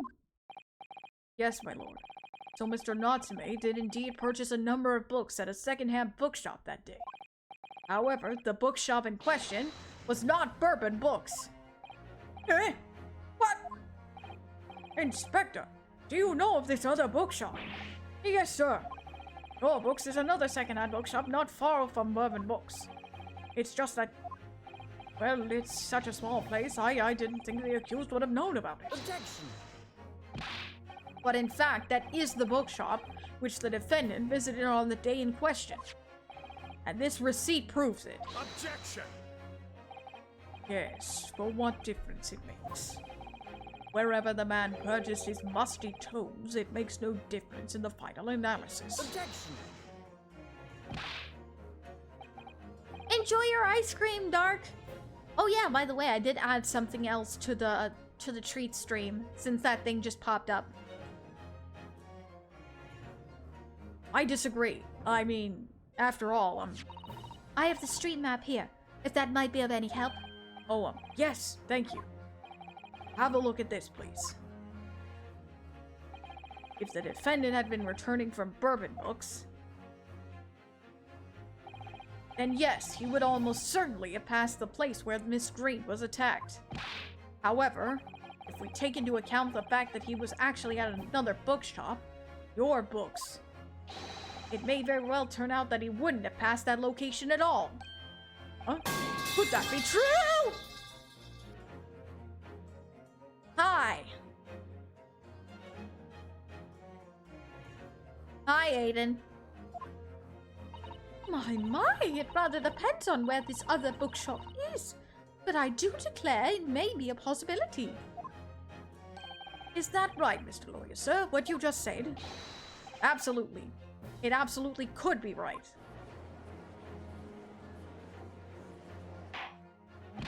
Inspector Gregson, where is this Your Books establishment? Well, obviously we looked into that.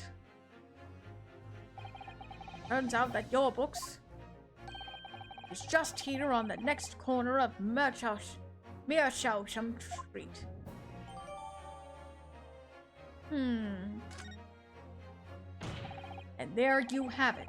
As you can clearly see. Oh. It's not far enough away. I learned Nipponi's friend is obviously in training to be a clown the way he regales us with such witticisms. Could you be any more Edgeworth-like? That literally just brings me back to the "you are not a clown, but the entire circus" line. Goodness gracious. To your future career in the circus. Dang, dude! Dang! Ugh. Put that glass down now or I'll put it down for you! I, didn't think I needed to spell it. Oh, but here we go. The accused was coming home from your books instead of Morbin books. There's no doubt he would still have passed the place where the victim was stabbed. Yes, thank you. Allow me to reiterate for my learned, if somewhat slow Nepalese friend. And he breaks it again. Wherever the man purchased his musty tomes, it makes no difference in the final analysis. Ah!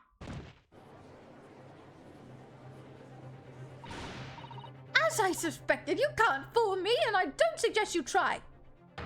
What did I say, eh? I've had enough of this now. Beg your pardon?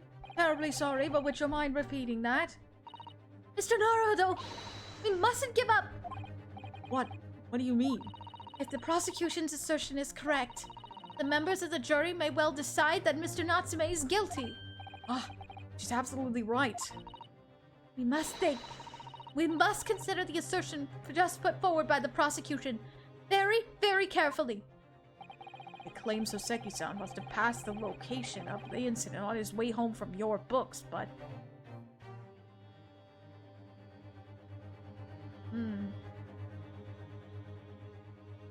I'm gonna raise an objection. The assertion just made by the prosecution is fundamentally flawed. Explain yourself, counsel. Yes, my lord. You can see what I mean on this map. When returning from your books to his lodging, Mr. Natsume could have followed the route suggested by the prosecution. However, that isn't the only conceivable route to take between the two places.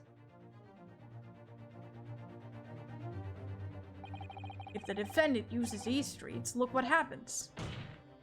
He arrives back at his lodgings without passing the location where the victim was attacked. Objection.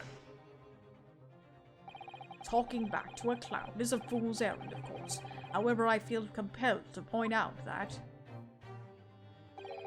route is what is commonly referred to as the long way round. Ah. On a cold winter's night, why would any man choose to take a longer route home? Well, the answer is extremely simple. He wouldn't. Oh yeah, he's like Von Karma's ancestor. In other words, the accused took the obvious route back to his lodgings and is the obvious perpetrator of this crime. But, aha, yes, I've got it.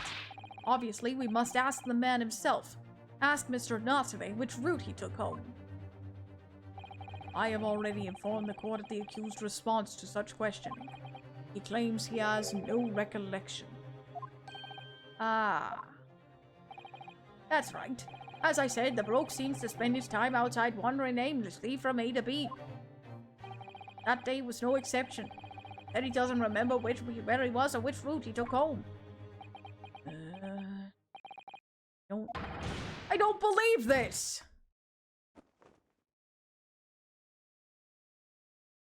Welcome back. I thank you, my learned friend, and suggest we do not waste any more of the court's time by wandering aimlessly around this subject. Pray, what say you insightful jurors? But, and if that is the case, the defense still...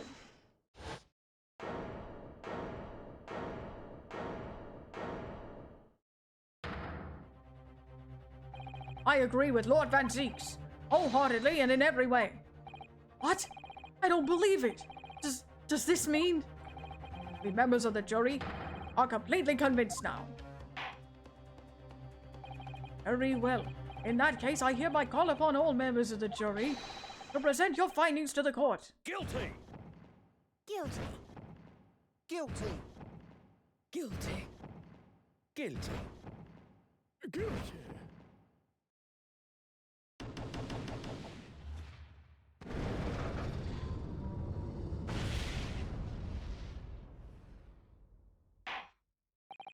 Would appear the jury's leaning is unanimous.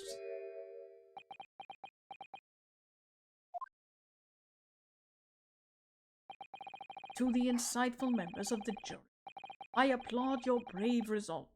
Serve Queen and country admirably. Mr. Naruto. Oh, not yet. This isn't over yet. I still have one last chance to sway the opinion of the jury. I have to tip the balance of those scales the other way. I have to turn this around. Somehow. Those are the eyes of Cory, not yet willing to give up and die.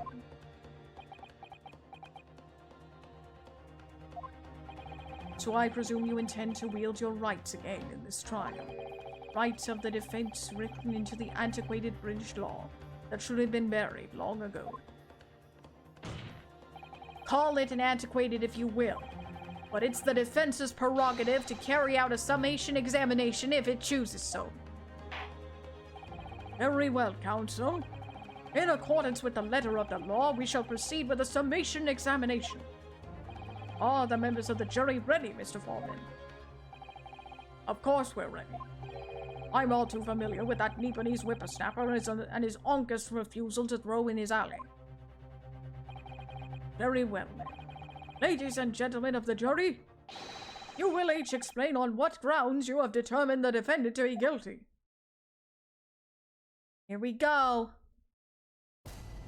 Judicial findings. For pity's sake, that little Nipponese auditory already admitted him himself, didn't he? If he said that the woman in green collapsed before his eyes, why, it can only have been the victim. The man wouldn't have gone around the houses on his way back from the bookshop. Not in winter. So the poor woman was attacked from behind, was she? Oh, dreadful. I really don't care. Can we just wrap this up now? I've got work to be doing. Your books, yes. Nice shop, that. But bourbon books? No, not worth a visit. Corporation wants you to find the difference between this picture and this picture. Shows a picture of Miles and Zeke's. They're the same picture. I mean, it feels like it. With only minor exceptions, the reasons for finding the defendant guilty are all too clear.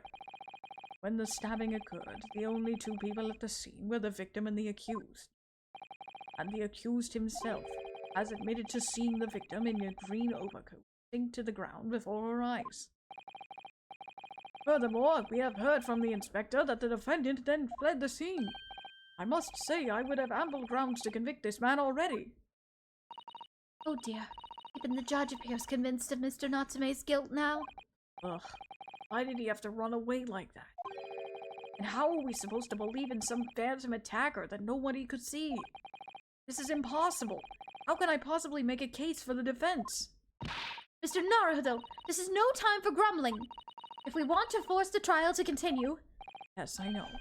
I have to turn the tide. I must make the jurors change their minds. Well, 4 of them at least. Exactly. We have no choice but to forge forward. You have the floor, counsel. Begin your summation examination. Yes, my lord. Good old smack in the face. I just need to keep this trial going somehow. Whatever it takes. Go on, Ryunosuke, you can do it.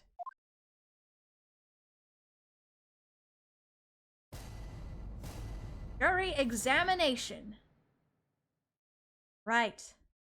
Before we go on with the rebuttal, let's go ahead and take our second break here. And I will be right back. Don't go anywhere, everybody. I will return shortly in just a couple of minutes. BRB!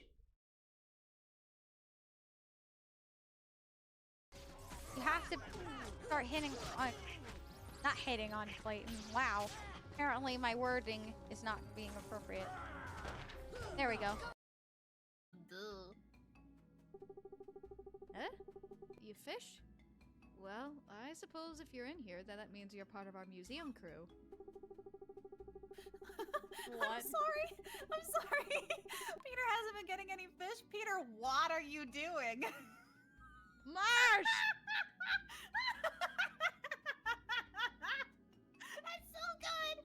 get it?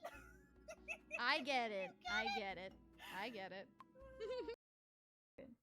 So today I woke up and I wanted to eat a croissant. Croissant.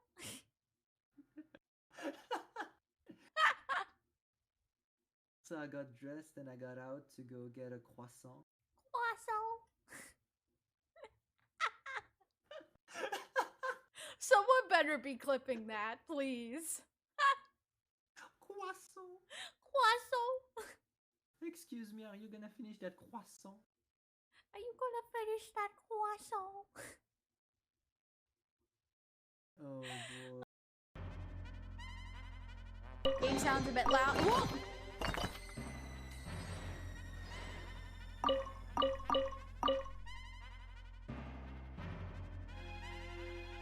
Excuse me?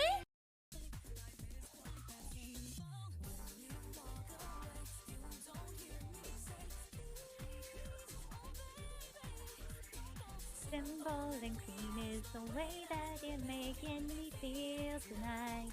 Hard to let it go. I was looking for a job. I'm buying a lot at the moment. I need spending money. Right. Pineapple! Huh? Gilby! Ugh. Excuse me. Okay,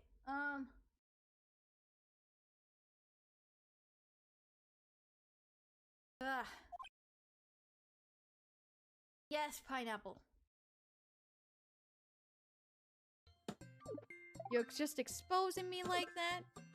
Diamond?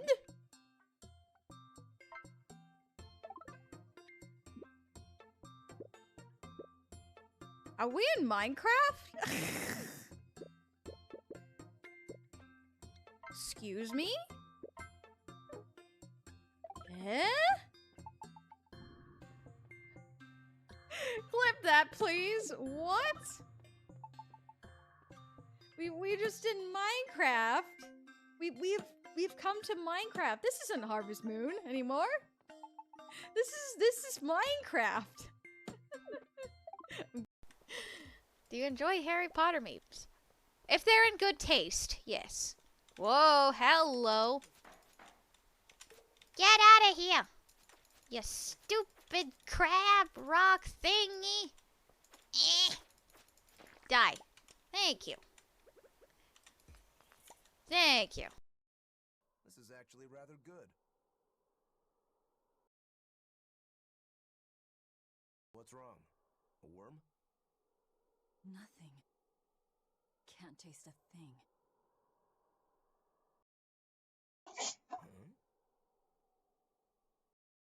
Uh-oh. Well, We learned what we need to. Let's look for that cave. that's really sad. Velvet has no taste anymore. Oh. No sense of taste, I mean. Ah! Wow. Words are important. They're gonna purposely try to prevent my story progress. No, not purpose. No! Ooh! That was close. That's why you have to be careful, because those things will push you off like nobody's business. Ow. No!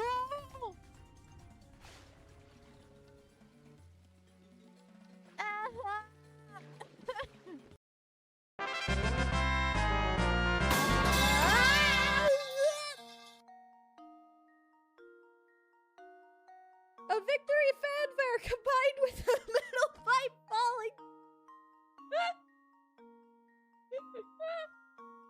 Oh my gosh, that was hilarious. Oh my gosh.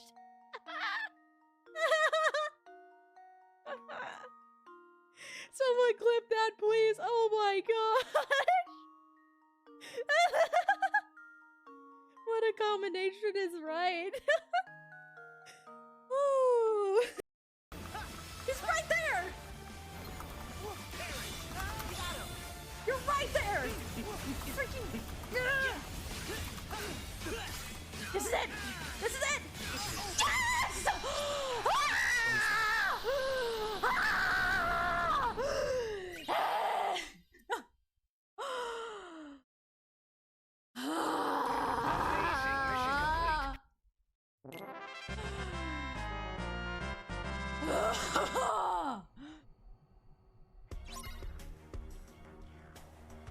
Never again! Never again! Happy for that. Oh, goodness gracious. That was a... that was a fight. You had to be there to see it. Holy moly, that was a fight against someone. Don't know who, but someone. All right. Let's figure out this rebuttal though. Welcome back, Pete.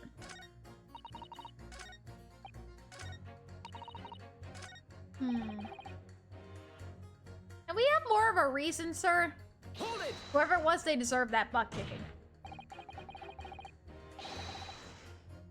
A man's life is on the line here, sir. This will take as long as it takes. Don't get clever with me now, son. My life's on the line too, and so is my family's. Ah. The likes of you wouldn't understand, but a laborer like me can't afford to take time off. If I don't work, I don't eat, and neither do the wife and kids. Oh, I see. That must be very hard. I go to the union every morning to find out what needs to be doing. You're late and the work's taking its stuff. This time of year, there's water and gas supply pipes bursting left, right, and center. They're all after cheap labor to get the roads dug up to fix it. It's a hard slog from dawn till dusk it is.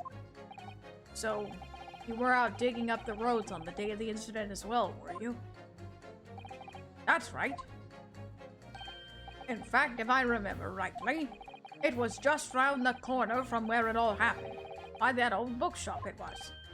What? Another coincidence? That's right. Meerschaum Street it was. Meerschaum Street. On the map, Mr. Naruhodo, there are only 3 named streets. Juror number 5, I need you to add that information to your formal statement, please.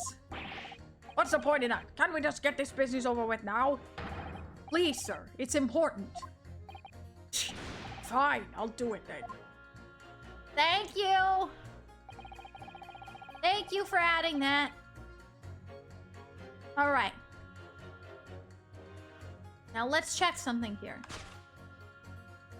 I believe... Let's see.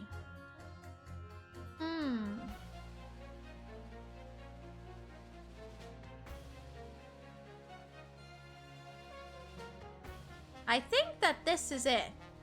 Right here. I think we have to pit these two against each other. If there was work being done on the road, then maybe he had to go the long way around. Objection! Perhaps. Those two statements are clearly at odds with one another. At odds, counsel, explain yourself. Please don't point. It wasn't me, I swear. Eh, what? I just want to get this done and dusted. Well, juror number 3. Oh, me, sir? What do you mean? Juror number 5's words just now are extremely significant. Let's take a moment to consider the implications of what's being said on our map of the local area. On the day in question, Mr. Natsume visited this bookshop to purchase a number of secondhand books. And on the same day, now note that there were works being carried out on Meerschaum Street, making it impassable. Which means that the defendant's route home could not have taken him along Meerschaum Street and down Briar Road. Oh, yes, of course! What do you think, sir? Well, yes, you can't argue with that, really, can you? Must have had a good 2 yards or more of the pavement up. Every gentleman and gentlewoman that came along had to turn back and go the other way. So, the only conclusion is this. The defendant must have taken the longer route back to his lodgings. Yes, I suppose he must have. I suppose that must be right, eh? Juror number 3, you said the following. The man wouldn't have gone around the houses on his way back from the bookshop, but We see now that he had no choice. Yes! My lord, Mr. Judge, sir, if I may. Yes? I don't think in all good consciousness that I can say the man's guilty now. Yes, I'd like to see this trial continue so we can get to the bottom of what really happened. Thank you!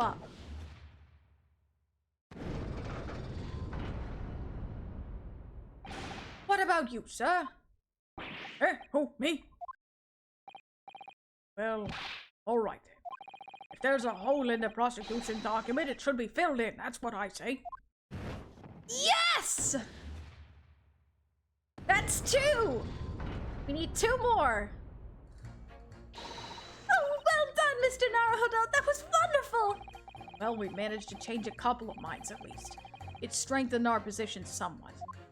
Yosha! Yes, and it will prompt the other members of the jury to reconsider their stance as well.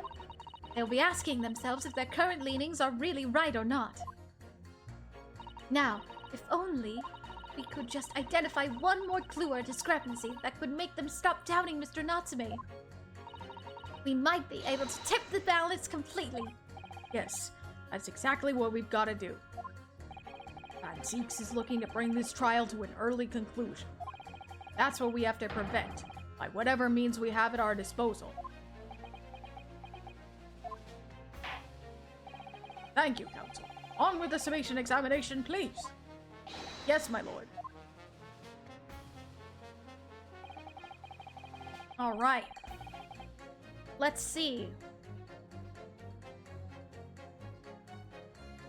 There was one other one that I think we need to press the 6th juror here.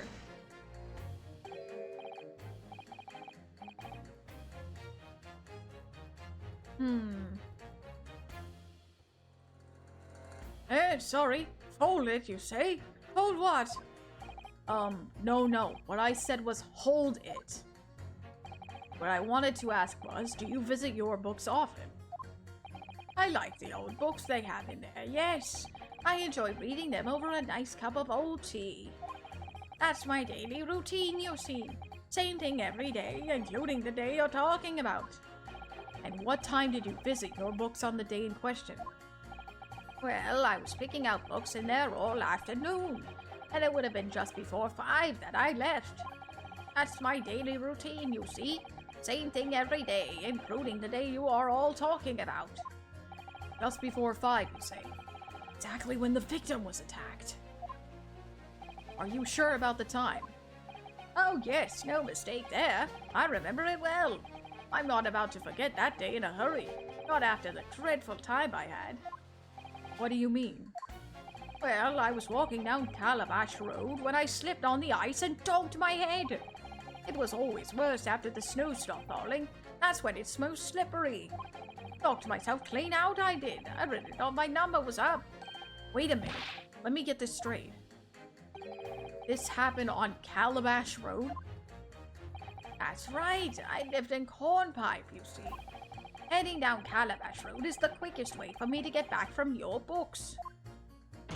Juror number 6. I must insist that you add that information to your formal statement. It may very well be extremely significant. Eh? Sorry? Extremely sick? No, I'm quite alright now.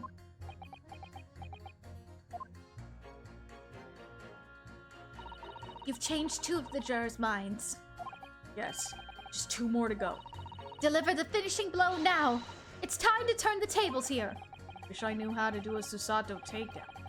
Those words will have to suffice for now.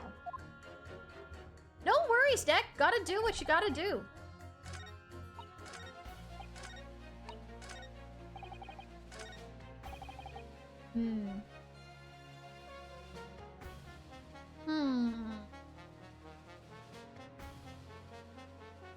I think there's someone that we need to pit him against.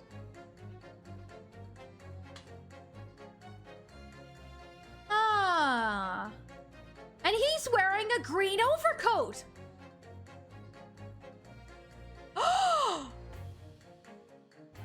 Wait a minute! He could have seen the man falling.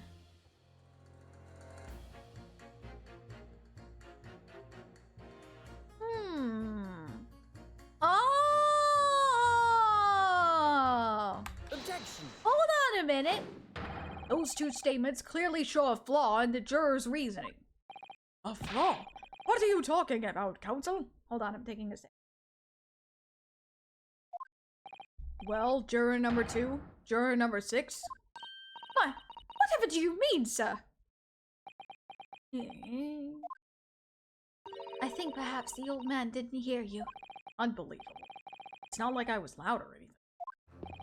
There is at least one fact of which we can be sure. The bookshop receipt found in the defendant's room clearly indicates that on the day of the attack, he had been to your books and purchased a number of secondhand titles, then returned home on foot. But the man says he has no recollection of his return journey. That's correct. But what he does remember is seeing someone appear in front of him on the way.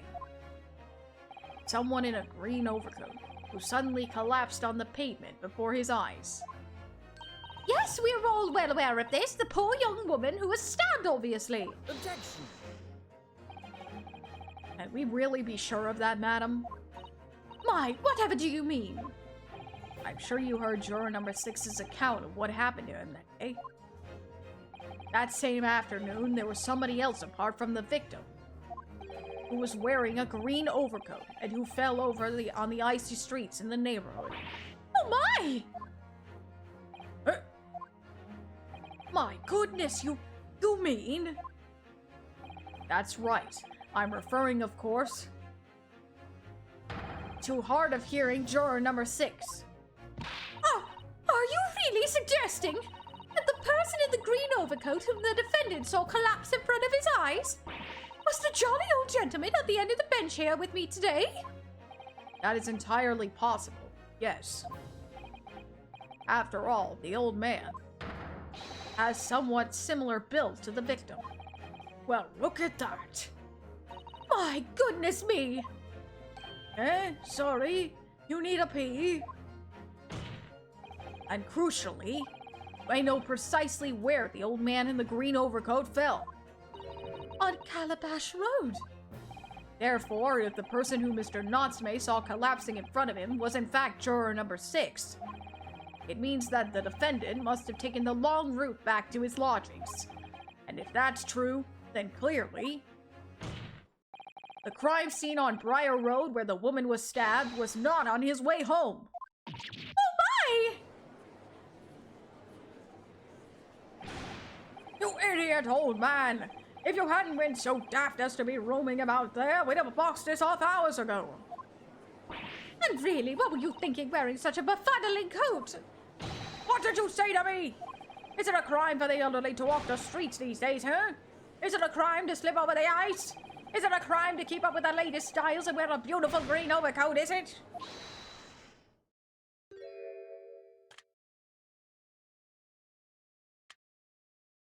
My lord, I do hope it won't cause any inconvenience, but... You'd like to change your leaning, I presume? I do declare that I would. I should like to call for a verdict of not guilty. Oh, thank you. And I would too. What? Is it a crime to change your mind, is it? Well...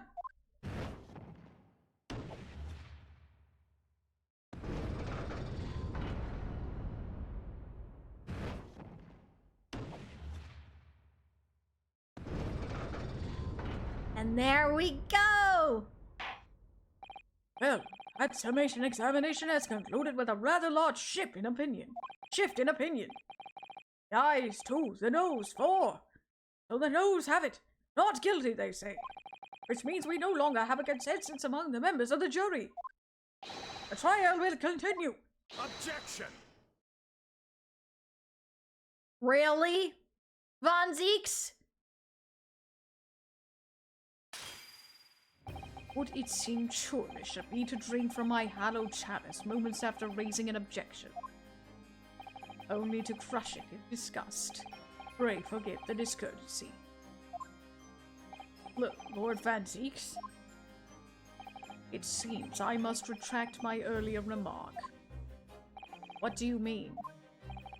I mistakenly credited these jurors with intelligence by describing them as insightful. Yet we have just witnessed them falling for a cheap trick, performed by an Eastern entertainer. Really? Really? Eh? Whatever do you mean? Objection! I haven't tricked anyone. Everything I said is the truth. Indeed, stalwart juror number 5 was undoubtedly repairing the road as he claimed. I believe you said it was a good 2 yards of the pavement which you had excavated, sir. That's right. Took me the whole day and they paid me a measly tuppence for it. Now, my learned Nibonese friend, tell me, do you have any notion of the distance that 2 yards represents? Well, I'm honest, I don't have a clue, no. 2 yards is a little less than 2 meters. Less than 2 meters? That's not much at all. In other words, a distance readily vaulted by anyone of moderate vigor. Would you not agree, my stalwart? Eh? Me? Well, I can't say you're wrong, no. What? And did you perchance erect a sign to prevent pedestrians from passing the site of your works? Eh? I wouldn't dream of it. What a waste of time! No coaches would have had a hope of passing anyway, and we just turn any gentlefolk back when they come. Kids just jump right over us all the time. The accused is no gentleman, as far as I can see. I have little doubt, however, that he could spring over a 2-yard trench in his meanderings around town. Ah! Is that true? Is it? What a hag. Yeah, I can kind of feel this right now. The incontrovertible truth is that the books just purchased by the accused were found at the scene. There can be no doubt that on his way back to his lodgings, Mr. Notame walked down Briar Road. Ugh! Crushed. In a single sentence. And old man. Old man? You can talk! I'm thirsty. Thank you for the hydrate. Saying that around 5 o'clock on the day in question, you slipped and fell on Calabash Road. Pray, was there a suspicious-looking Nipponese behind you at the time? Oh, I can't say as I remember. You don't remember? How about a wager, my learned friend? You say it as was this old man that the accused saw. But I would lay 1,000 to 1 against you being able to prove it. Ah!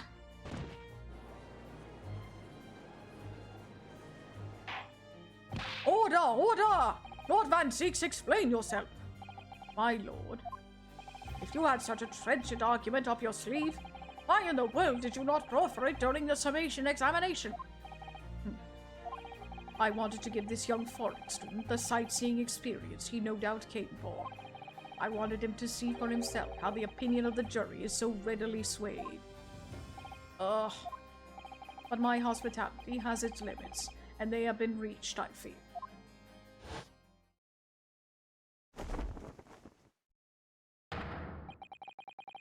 So, my learned friend, today's sightseeing tour of London is now over. What are you talking about? My lord. The prosecution requests permission to call its next witness to the stand. There's another witness? Uh-oh. Granted. Bailiff, bring forth the witnesses. It's next witnesses? Oh, there's more than one! Mr. Naruhodo, do you not remember? We've been told on several occasions that there were eyewitnesses to the incident. Yes, I remember. One of them being a Scotland Yard policeman, no less. I'm afraid that's likely to be the prosecution's next witness. All right. No matter who Von Zeeks brings to the stand as his witnesses, and no matter what they say, I believe in Soseki-san. I know he's innocent. And I'll keep believing until the very end, until this battle is over.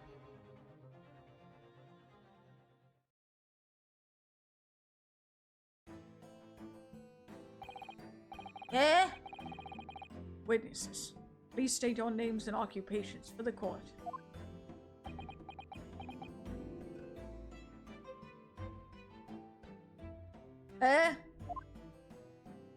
Huh? Constable Rolly Bates, sir! Nothing to report on the streets, sir!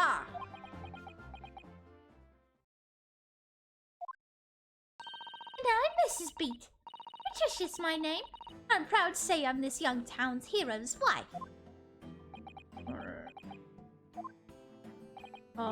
What's the story here? Well, in truth, we've not been married long. In fact, we celebrated our first anniversary only the other day. No, it was your husband I was asking about. He seems tired. Yeah, pretty tired would be the word. Hello! What the heck? Raid notification didn't go off. Hello? Very weird. But hello! Welcome in, Raiders! Hello! Stara, welcome in. Hope that you're doing well. Ha! I can't read. I can't read. Hello, welcome into the stream, Raiders. Welcome in, Stara, everybody. For those of you who are new, my name is Aria. I am a voiceover artist on YouTube, but I also stream games over here on Twitch. Welcome in. Welcome, and thank you so much for the raid. You look pretty. New haircut? Yes, I like to have different outfits for different games, so I currently have a yukata outfit for this game here, the Great Ace Attorney, and I decided to make shorter hair for this model. How come the raid alert worked with me but not here? I don't really know. It must have glitched out. Either way, welcome in, Stara. How was the geometry dash? How was that? Hope that was fun. And anyways, thank you so much for coming. Oh, there it goes.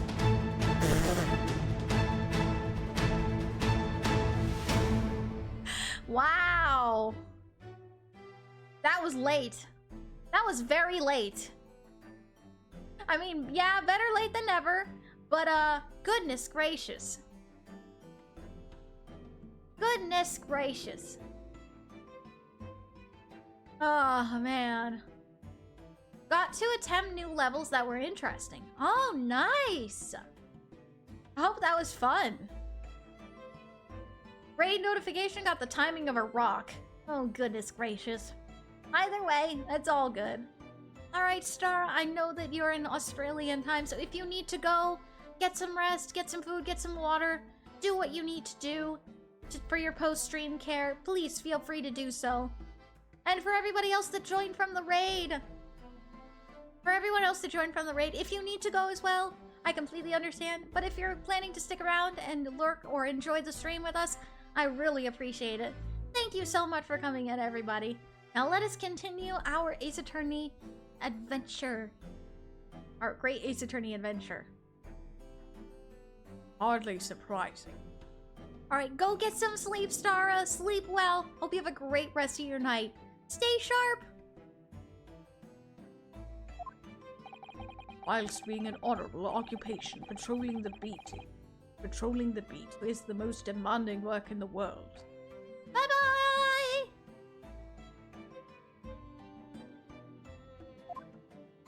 Oh, really? I'm sure I've heard that before, actually. Indeed, apart from rare days off, our gallant officers trudge some 20 miles a day, you know. They patrol boarding houses and pubs, collect taxes, survey the streets, check the meters that are reading true, and they're responsible for keeping the streets clean and lighting and extinguishing our street lamps. There are a number of items on that list that don't sound much like policing duties at all.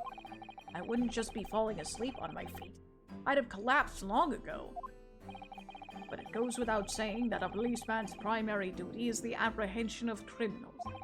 Even when he's off duty, a constable is expected to investigate and resolve any crimes on his beat. For the London Poppy is a man of honor. And a man of slumber. On the day in question, this man and his wife were walking down Briar Road in the opposite direction. They witnessed the incident as it occurred. Is that not correct, Mr. and Mrs. Beat? That's right, sir. Isn't it, Rolly? Constable Rolly beats, sir! Nothing to report on the streets, sir! What a great witness he's going to be. Very good. I'd like to hear your formal testimonies now, please. You will tell the court exactly what you saw on the afternoon of the incident. Yes, sir! Poor guy. Looks like he's about to pass out right there. It was our wedding anniversary, and Rolly was taking me out for a meal. There was no time to change after work. Anyway, two silhouettes peered out of the fog on the pavement in front of us. All of a sudden, one of them just collapsed on the floor, and the other scattered something before running off. We ran straight over, of course, and then went for help at a nearby police box. It was definitely that Japanese man in the dock. Rolly and I both saw him as clear as day. Well, this is extremely compelling testimony, I must say. Huh? Oh dear. This policeman and his wife are claiming to have positively identified Mr. Natsume at the scene. If their testimony is true, the alternative course of events that you established in the summation examination will be quashed. It's death now, in fact. Because that alternative was never viable in the first place. What an unfortunate bench chancing. And on your wedding anniversary, too. Oh, I know. But I still managed to go out for the evening with my man. I thank the Lord for that. Gosh, the life of a London Bobby sounds very hard indeed. Indeed. However, this cross-examination will be over in minutes. You may well have time to rest this afternoon. What do you mean by that? My learned friend, the witnesses saw the face of the man fleeing the scene. They are testifying under oath that it was without doubt the accused, Mr. Suseki Natsume. One of these witnesses is a policeman, no less, so you appreciate the gravity of the situation, I'm sure. Oh dear. Except that the man's so tired his wife has to do all the talking. Enough preamble. If counsel for the defense commence the cross-examination, please. Yes, my lord. Oh boy, this is gonna be fun. A sleeping witness in question. Where have I seen this before? Cough cough blonde cough cough excuse me. Oh my goodness. Can we get this man a bed, please? I would too. No time to change after work, you say. Are you also a member of the police, Miss Speed? Oh no, sadly not. It's a job for strapping young men only. Women, children, and the elderly can't even apply. Well, I think you can probably see why children and the elderly can't do the job, can you? I think Rolly looks so ever so handsome in his uniform. Suits you down the ground, doesn't it, darling?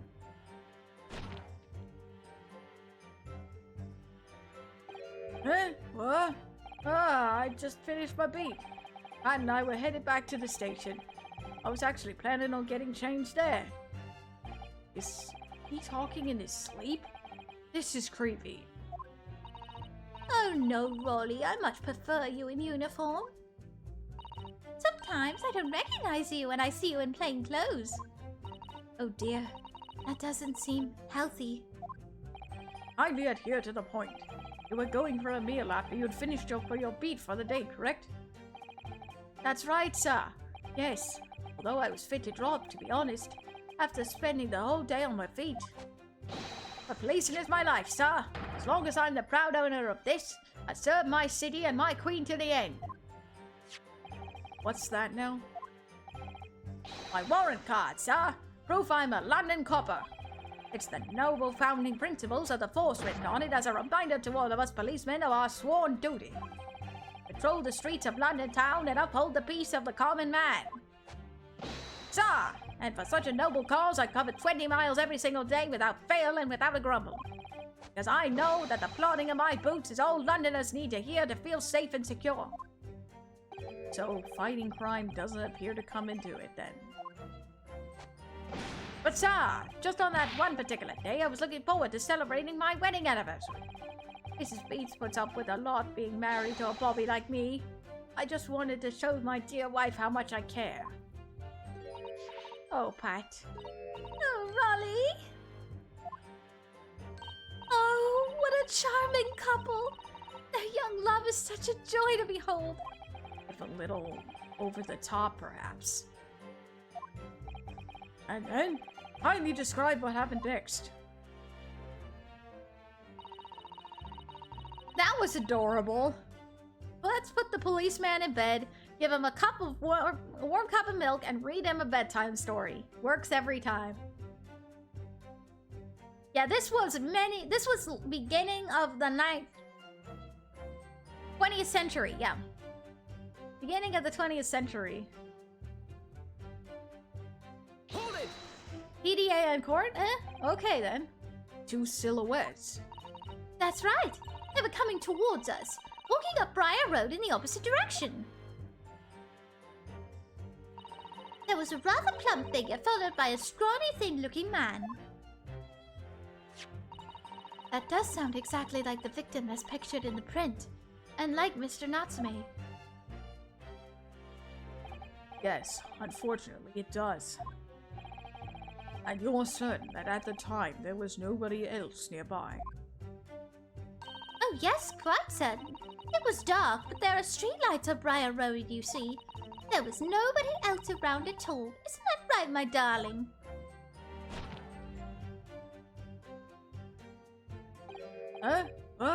Ah, yes, that's right.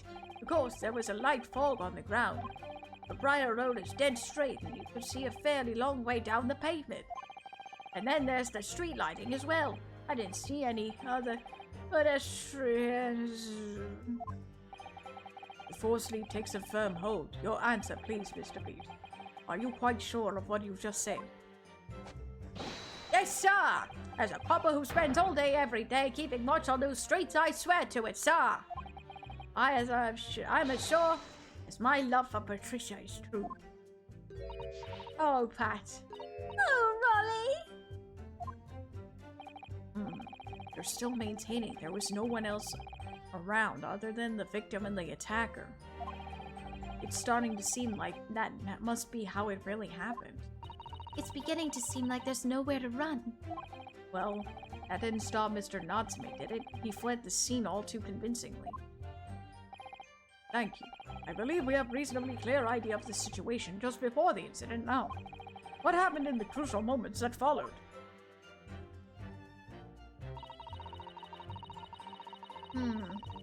Let's keep pressing for more information.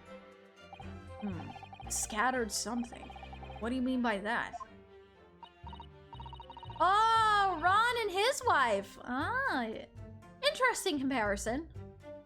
Well, I couldn't quite make out what it was at the time. But then when we got closer, we realized what it was. Didn't we, darling?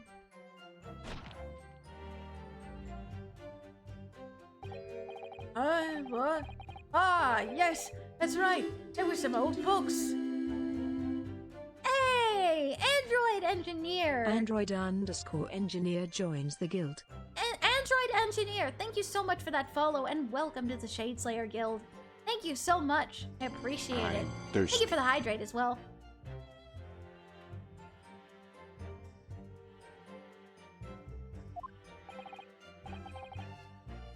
I see. Old books. Yes, sir. The culprit had dropped a number of them, all around where the victim lay on the pavement. Feet, as clearly as pictured in this photographic print. That rotten Japanese man did it when he did the deed. Hold it! Let's not forget that it remains to be established that the defendant was indeed the attacker. But we saw him. It was the man in the dock without question, sir. The mustache, the hunchback, the cat-like eyes, the taut mouth, the snub nose, everything. Any more insults you want to throw in? That's right. He looked down down at the poor defenseless woman with those terrifying, intense eyes, and then suddenly threw his books onto the pavement and ran away. I see. This is tough. It seems as though they're telling the truth here. May I remind the court that this unambiguous testimony comes from a policeman and his wife. Now please, continue. Yes, sir!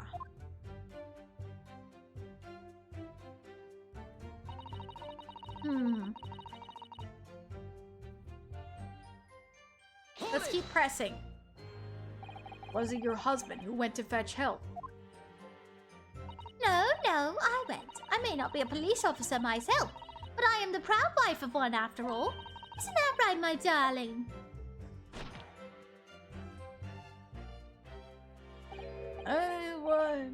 Yes, that's right. I asked Mrs. B to go. I was off duty by that point. But a Bobby's never truly off duty, of course, so I felt obliged to stay and guard the scene. Very laudable, Mr. B. Preserving the scene of a crime is a task of considerable importance. That's why I sent Patricia, you see. I told her where to find the right police box. Forgive my ignorance, but what do you mean exactly by the right police box? Depends on a crime's location, you see, as to who deals with it. Where the woman was stabbed wasn't actually on my beat. So I told Patricia the way to the police box for the beat the incident fell under so she could go and report it. I ran there as quickly as I could and asked for help from the Bobby on duty.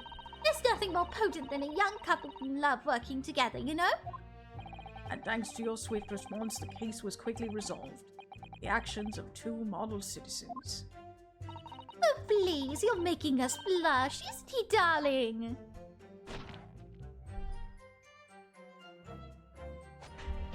Yes, sir! What Patricia said, sir! Let's move on, shall we? Alright, the last one. Hold it! I don't know. I just feel something off about this couple. There's something that's not quite right. But surely you wouldn't have been able to see his face by the light of the gas street lamps, would you? We absolutely could. Us Londoners have exceptional eyesight, I'll have you know. Right. The light from the street lamps was more than enough. And my husband already told you that the fog was only slight, didn't he? Yes. And what of the fog? We're famous for it across the globe, I believe. But it is an absolute menace to those of us who have to live with it, of course. Oh, it is! When it's thick, you can't even see the hand at the end of your own arm! Yes, alright, I take your point. Now, could you stop shaking your husband about? A constant fog makes our eyes very sharp, you see. That's why we can tell you for sure and certain that it was the little Japanese man we saw. Can't we, darling?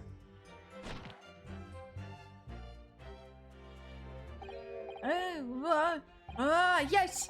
It was the accused and no mistake. The mustache, the hunchback, the cat-like eyes, the taut mouth, the snub nose. Unmistakable, sir! As far as this couple's testimony is concerned, there can't be any question. It was Soseki-san they saw running away from the scene of the crime. So that's it, is it? That's their entire testimony? What do you think, Mr. Naruhodo? Well, I hate to admit it, but on hearing the testimony, it really does seem as though Mr. and Mrs. Beats saw what they really said they saw. Mr. Natsume running away from the scene on Briar Road that day. Yes, I feel the same. So if that's true, where does it leave us? The members of the jury are sure to call for a guilty verdict after this testimony. Oh no! Then what do we do? If Kazuma-sama were here, what are you trying to say? I think he would try to find a contradiction somewhere else within their testimony. What do you mean, somewhere else? Their statement about seeing Mr. Natsume is unequivocal. Calling that into question won't help. But if you could identify some other part of their testimony which appears to contradict the facts, you might be able to discredit them, to make the jury doubt if the pair's memories of the day is accurate. Oh, right. Put simply, we must focus on finding a discrepancy in these statements somewhere. If we don't, I'm afraid the trial may reach an early and unfavorable conclusion. Why do I always seem to be so up against it? Mr. Lawyer, sir? Can I ask you something? Oh, yes, of course. What is it? Well, you keep asking us all these questions about everything we've told you, so... It seems like you don't believe our testimony, is that right? Is it? Well, up with it! What? No. Oh no, it's really not that at all. My husband's a policeman, remember? And I know what I saw. I remember every last detail. Everything. Like... Oh, I know. What about the books the man dropped? I could tell you the names of every single one I could. Every single one. And you dare to question how reliable my testimony is? That will do, Mrs. Beat. No, it won't do at all. That Japanese lawyer has no idea what I'm capable of. Even if I decide to forgive him for insulting us, don't think for a minute that Rolly will. I really didn't mean to cause offense. Please put your husband's fists down. But perchance you would like this opportunity to supplement your testimony, Mrs. Beat? Might that appease you? Oh, thank you, my lord. That would settle things nicely. Wouldn't it, darling?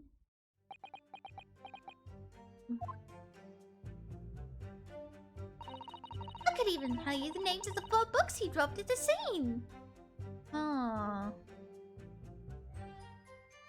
Wait. 4?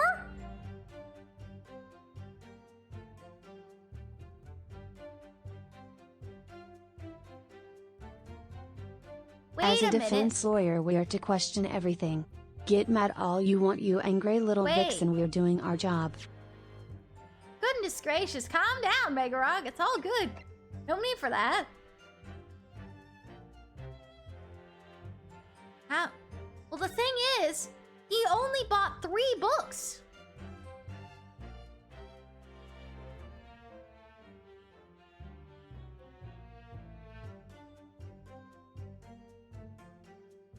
Confusion?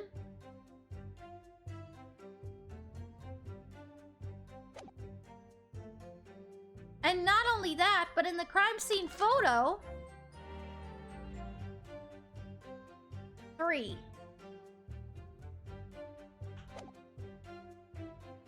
Why are there only 3? Objection. So you're saying that there were 4 books? That's right. I remember all of them. The picture of Monsieur Somebody, What's It Yearnings, A Meal for Someone, and The Thingamy Something. I'm sorry, Mrs. Beat. But there is a fundamental flaw in that statement of yours. Oh no! What flaw? Simply that at the scene of the crime, there were only 3 books, not 4. What? Have a good look at this photographic print of the scene of the crime. As you can clearly see, there are only 3 books. But no, that can't be! I saw them! Oh, I know what it is. Yes, you can't fool me. Sorry? It's that big old lump of a dead body. That lady's so large, her corpse is blocking the view of the 4th book, that's all. Let's at least try to remember that the poor woman isn't dead, even if we're insulting her size. No, I'm sorry, Mrs. Beat. But Mr. Natsume could not possibly have dropped the 4 books you describe. Why not? Fascinating. And from your assured tone, something you can readily substantiate with evidence, I presume. Evidence. Yes, we can, though. Counsel, you will present evidence to substantiate your claim or withdraw it.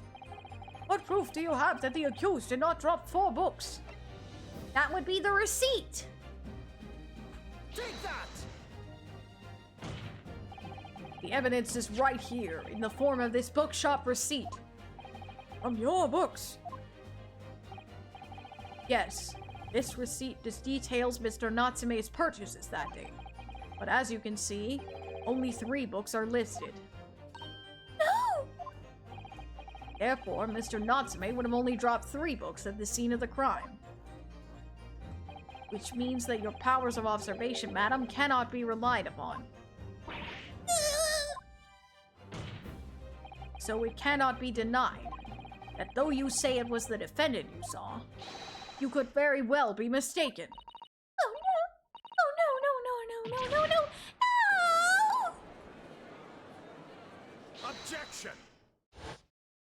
Really? What now? It's plainly evident that it is your powers of deduction that cannot be relied upon, my learned friend. Now what? What?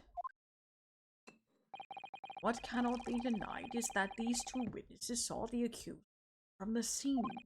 The facts that you know very well, you have no hope. A fact that you know very well, you have no proof of disapproving. Ah! So you've striven to avert attention from that by dint of some inconsequential discrepancies. Would that be fair? Sees right through me. But your plan is somewhat recoiled against you. What are you talking about? It's quite simple. Let me explain with a toast. To the policeman's wife and her entirely accurate testimony. In every respect. You see, the matter is not up for debate. At the scene of Briar Road, a total of 4 books were most definitely found. Objection! What? But what about the photographic print? It only shows 3 books. Quite right. Only 3 can be seen in that print. That print? You mean to say? Allow me to present another. One that shows the victim's hand. I don't believe it. It's the 4th book. As you will observe. The 4th book was hidden from view in the original print by the victim's torso. Then why didn't you share the picture beforehand, genius? Oi! Why didn't you share that with us beforehand? Instead of hiding it up your ding-dang sleeve. Jeez. Goodness. Why? What was the point of that? Oh. No! What was the point of that? Order! Order! Order! Yeah, you see? You see? Look at that. Look. Yes. Deck, I'm allowed to be frustrated right now. I'm allowed to be a little frustrated, you know? It's just like I said. Isn't it, my darling? Yes, sir! Patricia's always right, sir! Let us study the receipt for the books purchased by the accused on the day in question. Mrs. Beach, the titles once again, if you... Oh, yes, of course. The picture of Monsieur somebody or other. The picture of Monsieur Lecoq. What's its earnings? Canterbury earnings. A meal for someone. A meal for Gavarro, in fact. As the court has just heard, the witness remembers the book titles flawless, save for a few minor details. He wanted to rage bait us, apparently. Mrs. Beat's powers of recollection can only be described as exceptional. Did you hear that, Molly? The gentleman paid me a compliment. Yes, sir. Flawless, sir. Patricia is flawless. But there are only 3 books on the receipt, and Mrs. Beat mentioned 4. There's nothing surprising about that. Clearly the 4th book is that which is shown in the photographic print. I'm sorry, counsel, but does that not seem odd? Why should the fourth book be omitted from the receipt? It's not odd at all, my lord. As the photograph clearly shows, the fourth book was found in the victim's clutches. In other words, it belongs to the victim. Victim was holding her own book? I wonder, what's become of that book? The Lion's Pride! Why is it burnt? That seems familiar. I wonder what became of that fourth book. Obviously, it wasn't overlooked by the investigating officers at Scotland Yard. I have it here as evidence. You will submit that and the aforementioned photographic print to the court, please, counsel. My pleasure. All right. Crime scene photograph 2.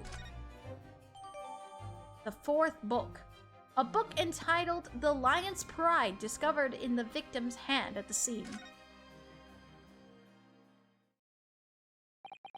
The prosecution rests. Not quite. I'm checking out this book because it is burnt. This book is burnt. Oh, look at this! The book has been badly burnt. Right. You'd never be able to read it in this state. Especially not the latter pages. What a terrible waste. Judging from the scorched edges of the paper, I think the damage must have occurred very recently. Book. Suddenly damaged by fire. Why does that seem to raise a red flag with me? But this is not the victim's book. Let me see. It's a book entitled The Lion's Pride. I'm afraid I don't know any English literature at all. Wouldn't be something I've heard. Wait a minute! Lion's Pride? That's strange. I think I've heard of a book by that name before. And very recently, too. It's a title I recognize too, Mr. Naruto. Yeah, we know what it is!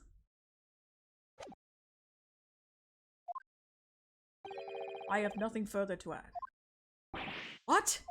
You seem surprised, my lord. But your resistance until now has been in vain. Entertaining, yes, but futile. Spurious longer route, the accused lodgings that you tried to establish in your summation exam, and the attempted discrediting of the witness's powers of recollection in your cross-examination. Futile? I walked right into this, didn't I? You see, everything we've said is true. Isn't that right, my darling? Yes, Pat! Marry me, Pat! So, perhaps the ladies and gentlemen of the jury would like to reconsider their position. Should the court waste any more time on this Nipponese travesty? Or is it the decision you have to make all too apparent already? Oh, come on! You've heard all of the witnesses and seen all of the evidence. This trial has run its course. Mr. Naruhodo, I'm afraid we're in a terribly precarious position. I know, but if I fight back in the wrong way now, I could very well just make matters worse. Think, Ryunosuke, think. What do you do now? First off, what do we do now? We save. That's what we do. We save and we take a break. Alrighty. I'm gonna take my break real quick. I will be right back. Don't go anywhere. I will return in just a second. BRB!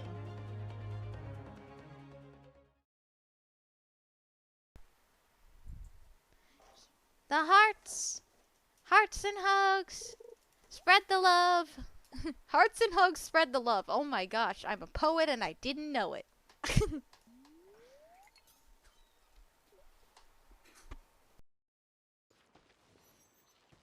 Cleaning it up. It's alright, Shoto. Hey, Junko! Welcome in! Hope you're having wow! Words. Hope you're having an amazing Thursday. Or Friday, or whatever time of day it is for you.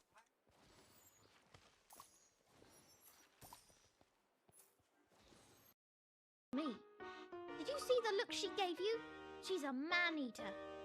Whatever that means. Luke, don't say things that you don't know what they mean! Luke, don't say things that if you don't know what it means! No, you're too young. Stop. Don't. No. No. Oh dear. Yeah, oh dear is right, Professor. Oh dear is right. That's Finding your future self in here may prove a challenge. okay. Here we go. Unless he finds you. Oh, there he is. So you're... Future me? It's good to finally meet you, Professor. Hi. Or My rather, voice just I suppose I should say it's nice to see you again.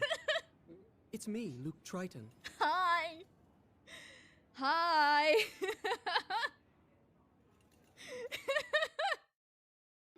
Hello, Luke. Hello.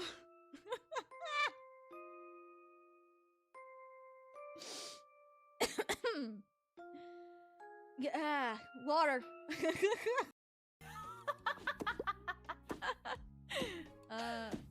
There we go. It's great you're teaming up with Arya because she will never give you up, never let you down, never run around or desert you. Never gonna say goodbye, never gonna let you cry, never gonna tell a lie and hurt you. Was that Milk's Marsh? on you, I love that song. Was that a Lowland Marshadow that said that? Are you going to devolve into a fungus? What? How about no? At least I'd be a fungus with empathy.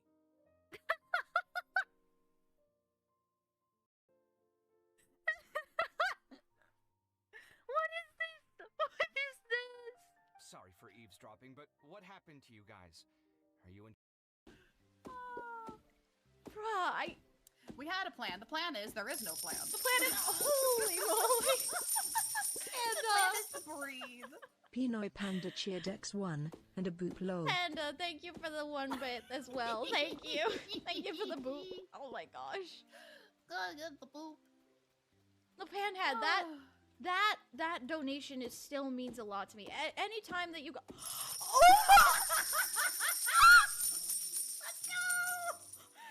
Red underscore pandas 08 cheered X11500. How far are we in? Arya, I hate to break this to you. Besides the fact that you're breaking. We're only an hour and 14 minutes in. What? We've been only streaming for an hour and 15 minutes. Holy crap, what is happening? Holy crap!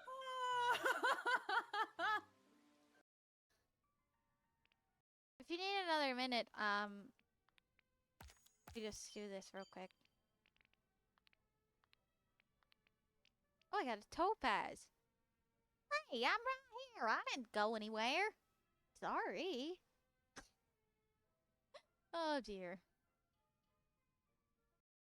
The problem is, I have an OC named Garnet, Topaz, Amethyst, Aqua.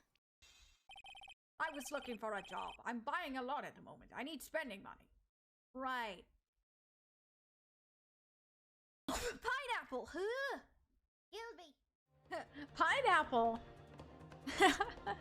Pineapples. Alrighty. Okay, that was our final break for today. Let's go ahead. Get back into this. Bless your pineapples. Alright. Well.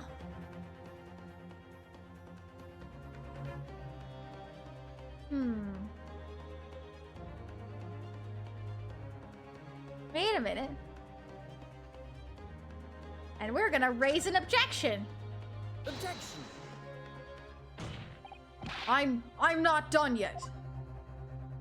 No, my learned friend. It's over. The last cross-examination was your final chance to establish a credible defense, and you failed.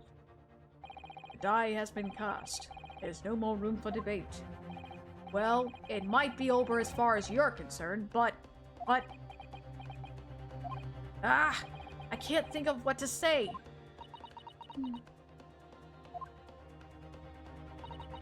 If I may, Lord Van Zeeks, it seems somewhat boorish to close down the debate at this point. Your insignificant little Eastern Isle must be a lawless hole indeed. For a lonely judicial assistant to have the audacity to intervene at a moment like this. Oh! I am, to my shame, still a very inexperienced lawyer. So you will have to forgive me, but I consider my assistant's advice essential and her opinions invaluable. Mr. Naruto! Oh! These two are so cute! One of this land's great guiding principles is tolerance, so this court will hear you, madam. Go ahead, Mr. Sato, please. Very well. Pray, what insight can you give us? What have we all overlooked in this matter that you see fit to pursue further? Well, the court has been presented with new evidence, but only after the last cross-examination finished. I see. And you believe that this new evidence warrants further examination, do you? Eh? Oh. Mr. Naruhodo, what do you think? It's just possible that this new evidence might be the decisive proof we've been waiting for. The judge is sure to ask the members of the jury to announce their learnings in a moment. And of course, he's sure to ask you to explain what the crucial piece of evidence is, and why. So we must take this opportunity to examine the newly presented evidence as thoroughly as possible. Yes, I understand. And thank you, Mrs. Sato. This is it. Sato-san has managed to win us one last chance here. I can't let it go to waste. The defense wishes to present evidence, my lord. Very well. The defense may present one further piece of evidence. Evidence that apparently offers a profound insight into this case and has hitherto been overlooked. The fact that this fourth book does not belong to the victim. Take that! The evidence in question is what we can see from the newly presented photographic print of this crime scene.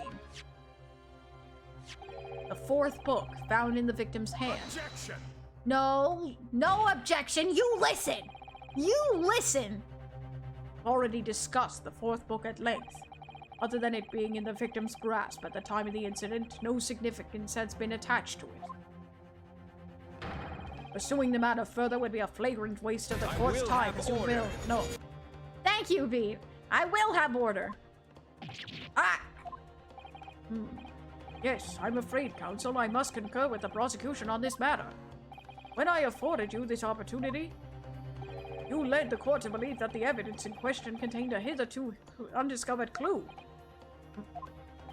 I must insist that you elaborate, counsel. You will identify this clue at once. Do I make myself clear? Oh, yes, my lord. It's, Mr. Naruhodo, I believe the prosecution is trying to avoid a thorough examination of the evidence, which means you may very well be on the right track. Yes! I think you might be right. So, counsel, precisely where is the vital clue to this case which this fourth book conceals? Why? It is the very large burn mark on the back of this book. Got it! I would ask the court to observe the back of the book in question. The back? What do you... Good gracious! It's been burned to a crisp! So we have to ask ourselves, why was the victim clutching what was clearly an unreadable book? It is undeniably an extremely unnatural thing for her to have been doing. Objection! Unnatural, see? And what of it, my police friend?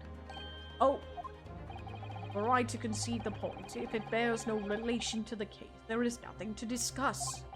So should you wish to assert that this fire damage is some veiled clue as to what happened that day, pray do enlighten us all. What truth does this charred book hide? A charred book. There's just one possibility here, which I can't quite bring myself to rule out. It's an outside chance, certainly, but it's worth a try. Alright, I'll explain my theory. Don't keep us waiting any longer then, Council. Explain this theory of yours. What are you suggesting that you can ascertain from the fire damage this sorry tome has suffered? We know who the owner is! We know the owner is! My lord, the burn on the back of this book reveals a startling truth. About the book's owner. I beg your pardon? But we already know who the book belongs to. The victim was gripping it in her hand as she fell to the floor after all. It's obviously hers! The question of how this book came to be in the victim's hand is yet to be answered. However, as to the questions of who the book really belongs to and where it originated, the defense has very credible answers. Good gracious! How can you possibly? Very well, I'll play along with this futile attempt to delay your inevitable demise. But do remember, the members of the jury may well burn you if your little game goes awry. Counsel, the defense's response here is very likely to influence the final outcome of this trial. So tell me, the court, who do you claim is the owner of this burned book? Who's the owner? That would be Mr. John Garadeb.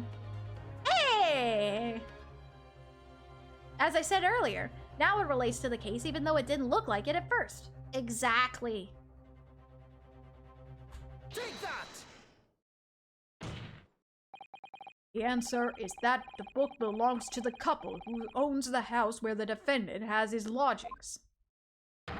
A certain Mr. and Mrs. Garadeb. The landlords! And whether this is some extraordinary coincidence or some kind of fate at work, I don't know, but... all the people in London, one of the 6 chosen for the jury duty in the courtroom today is none other than Mrs. Garadeb herself. Oh my goodness me! I think you might be mistaken, sir. I'm not Mr. Garadeb's wife. I'm his maid. Things would be so much easier if you would just drop the pretense. All right, then, how about a simple question for you? Have you ever seen this book in Mr. Garadeb's house? I would never presume to know all of the books he keeps, sir. Objection! This is outlandish behavior. This woman is the accused landlady, you say? You implicate this hard-working member of the public. You besmirch her without a shred of evidence. Your actions are unforgivable. Objection! This is not mere conjecture. The defense happens to know that on the day in question, at almost exactly the same time as the victim was stabbed on the pavement below, another incident was taking place in the room on the top floor of Mr. and Mrs. Garadeb's house. Good lord! What sort of incident, Counsel? A fire, my lord. Afraid to say it was. Happened in the blink of an eye, you know. Whole place filled with smoke. Couldn't see a bally thing. Didn't take as long for the fire to spread, of course. The bally furniture started going up as well. Worst of it is I lost my favorite. Book called The Lion's Pride. Hey, Joshua! The Lion's Pride. By Jove! The very same title that's the subject of this debate! Oh, dear me! Objection! This is the risible. All you've told the court is that a book by the same name was involved in a fire. In which case, it would be reasonable to assume it was burned to ashes. And entirely unreasonable for it to infer that it magically removed itself from the scene of the crime. Perhaps it would make more sense if I told you that the cause of the fire was marital discord. Without going into details, it appears that Mrs. Garadeb was considerably enraged. Apparently, she continued to attack Mr. Garadeb even amid the flames. Oh, how awful! I can't even imagine being so horrid to the one you love, can you, Ronnie? Absolutely not, sir. My Patricia would never raise a finger at me, sir.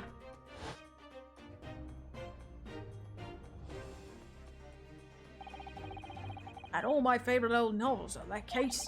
But as soon as the fire got hold of them, that was it. Whoosh! Up in smoke. And when the wife started hurling things at me, there was I, backed up against the corner, under heavy enemy fire. Incendiary books from 10 to the coming 10 to the dozen. The man had his back up against the window, and he had burning books thrown at him. Goodness gracious! Are you suggesting that the book was thrown through a window and landed coincidentally at the scene of the crime? Objection! No, a thorough investigation of the surrounding area was conducted the very evening of the incident, and there is no report of the Garadeb's window pane being broken. That's quite true. We also saw no sign of broken glass when we visited the Garadeb household. But is it not conceivable that the window was open at the time and not even remotely? Let us not forget the season and the chilling weather that accompanies it. No Londoner would ever leave a window open in the middle of winter. Does the defense postulate this scenario in all seriousness, counsel? Do you earnestly claim that the book found at the scene was a flaming projectile thrown by Mr. Garadeb's wife? I believe it's a possibility, my lord. That's quite enough!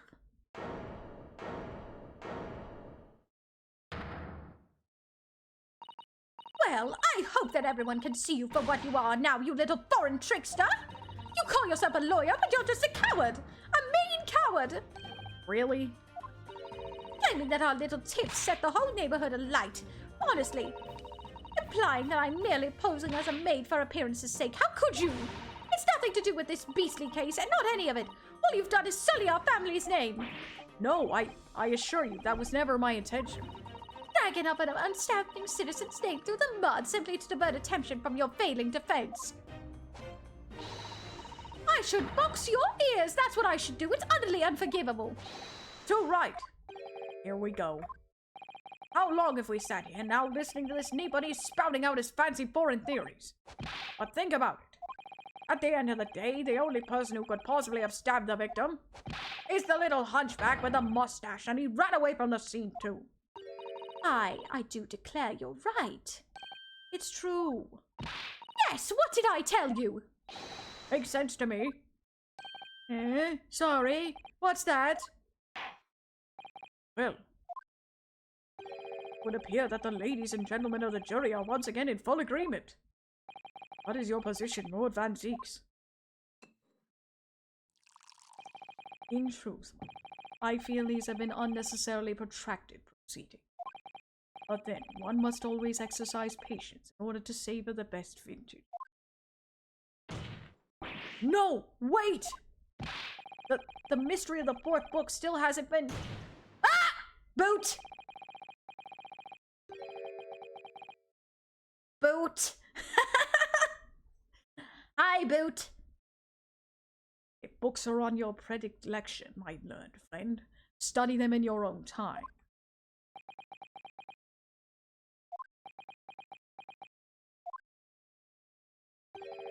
What? No forgive the discourtesy this time?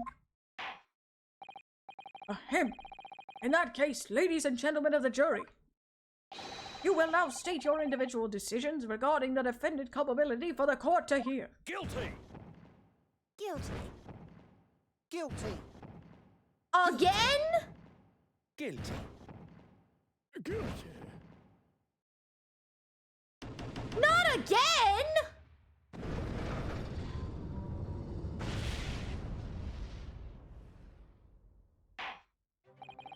Thank you for that unambiguous response. That's twice now. It's over. Mr. Naruto, don't give up!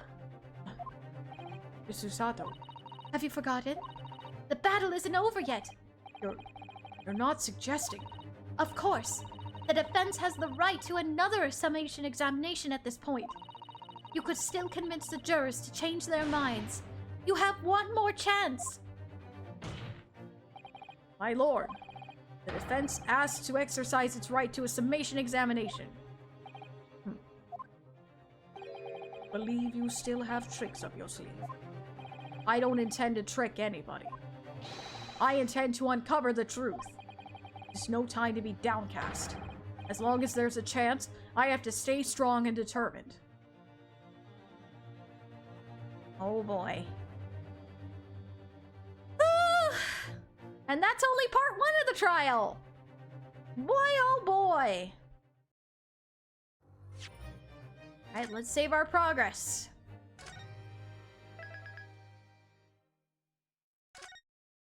Let's continue then.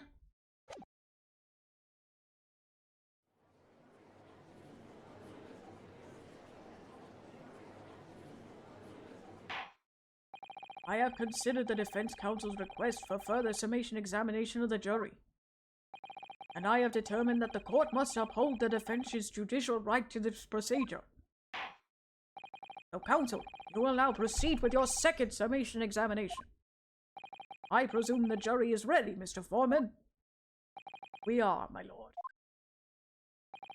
Very good. In that case, I must ask each of you now to state clearly and concisely for the court the grounds on which you find the defendant guilty of this crime.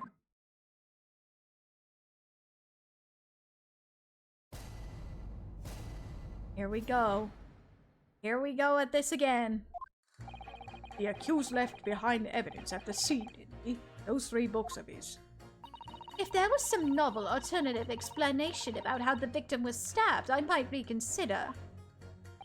Even if the woman was throwing books, it can't be related to this crime if the window was closed, can it? Dear me, it was only a little book. Hardly life-threatening, even with a direct hit. Look, I just want to get this over with. If I don't bring home some pay tonight, I'll be in a tiny bit of trouble. Come to think of it, we had a fire at home a while ago. It gave me the sneezes. Yes, considerably more tangible arguments from all members of the jury this time around, it seems. With one notable exception, of course. My learned student friend was unable to find fault in the previous witness testimony. So the court must accept the fact that it was indeed the accused seen fleeing the scene. And moreover, no one else was even at the scene to commit the crime. Well, if the eyewitnesses are correct, it would seem as if the conclusion is somewhat set in stone. I fail to see how it can be argued any other way. That means, I'm afraid, that during this summation examination, it's essential that you establish some other tangible explanation for the facts. But how? What would even constitute its tangible explanation here? Isn't it obvious? Who stabbed the woman and how? Those 2 details are all you need to provide. Simply give us a name and a method by which the attack was concluded. There I was thinking this might be hard. But Mr. Naruhodo, you have to do it! Otherwise, this really will be where the trial ends. Ugh, no pressure then. That's quite enough preamble. Proceed with the summation examination, please. I presume you are prepared, counsel? Oh yes, my lord. Right, Ryunosuke. Focus your mind now. Double slap! Clearly, key to this summation examination is going to be juror number 4, the maid. Or should I say, Mrs. Garadeb. We have a book that disappeared from the Garadeb's house on the evening of the incident, and the 4th book found in the victim's hand. There must be a way to link the 2. Yes, that's what we have to find. Using every technique I've learned in my short career so far. Whatever it takes. Fly away, little birdie. Far away. No, we're not flying away right now, Eisen. We can't fly away. But thank you for the Eisen line. You use double slap on himself. It's super effective. It's super effective indeed. Don't forget to keep an eye on Mrs. Garadeb and how she reacts, even to the things other people say.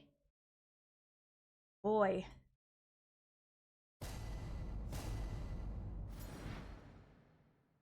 Here we go. Well, there's an obvious one that we need to talk about. We need to press juror number 6. Does that have anything to do with your decision about the defendant's culpability in this case? Sorry, what was that? You'll have to speak up, lad.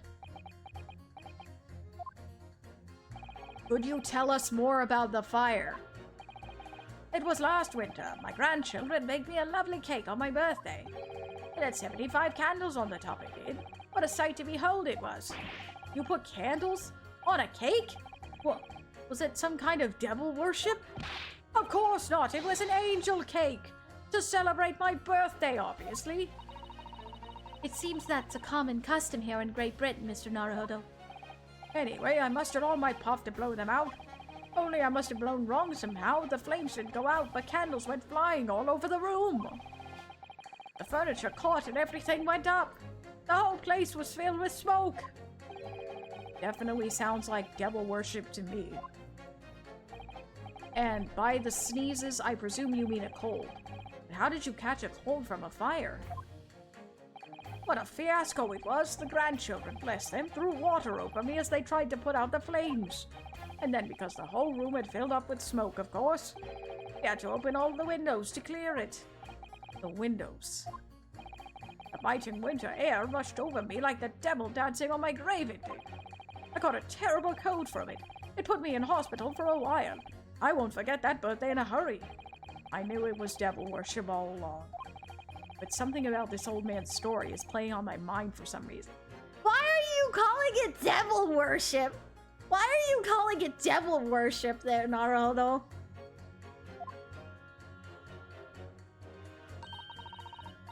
We need to demonstrate who, apart from Mr. Natsume, could have attacked the young man on the street, as well as how he or she could have done it. Yes, but once again, the jurors' statements are full of personal prejudice. A lot of them seem convinced they're right, even in the face of logical arguments to the contrary. I think you're going to need to pit them against each other to force them to accept an alternative explanation. Yes. I don't necessarily need to find contradictions between their assertions. Just a connection might do the trick. Alright, I'll see what I can do. If anything stands out, I'll go in for a strike. That's the spirit! Well, there was something I noticed immediately. Oh wait, go back!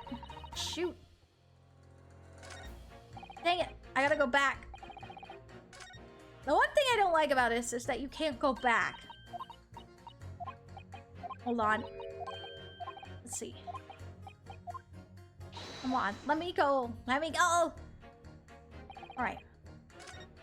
I believe it was statement number 3. Even if the woman was throwing books, it can't be related to this crime if the window was open. I mean, closed. But what if the window was open? Because you had to open the window to clear the smoke. Huh? Huh? Objection. What about that, huh? These two jurors' statements clearly contradict one another. They do? How exactly, counsel? Don't point at me again. I told you it wasn't me. What's that you say? Speak up, lad, speak up. Juror number 3, do you see? Oh, me? See what, sir? You hear juror number 6's account of his birthday celebrations last year. It seems, despite being a Londoner, he once opened his windows in the middle of winter. Well, yes, of course, because it was an emergency. I mean, obviously, if the room was filled with smoke from a fire, then you'd be mad not to open the... Oh! Exactly. On the day in question, at the time of the incident, there was a fire in the Geradev household. And Mr. Geradev had the following to say about it. The whole place filled with smoke. Oh my. Oh! Excuse me? Hold on! Wait a minute! Excuse me. Excuse me! Juror number 4, do you have something to say about that? Mrs. Geradev. Oh, dear me! What is the meaning of this? How dare you imply that I'm hiding who I really am? It's imperative that you confirm something for the court. So please, it's time to drop the pretense now. What is it? When the fire started in your house that day, did you or your husband open the window? I beg your pardon? What are you insinuating? The room would have been thick with smoke after the carpet and bookcase caught fire as they did. In a situation like that, it's inconceivable that you wouldn't have opened the window. And what if we did? Oh, all right then. Yes, you're right. My husband was frantically trying to open the window, which can't have been easy since I continued to give him a justly deserved book battering. Even though your house was on fire? Oh, you never stop throwing until the anger subsides. It would be terribly bad for the nerves to do otherwise. Of course. I should have realized. That's a significant step forward, Mr. Naruhodo. You've managed to establish that the window was open. Ah! Goodness gracious.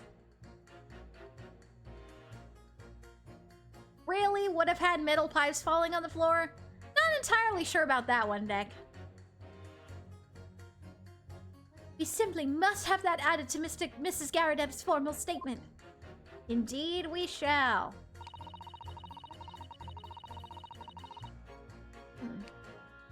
But now, I think we should press that.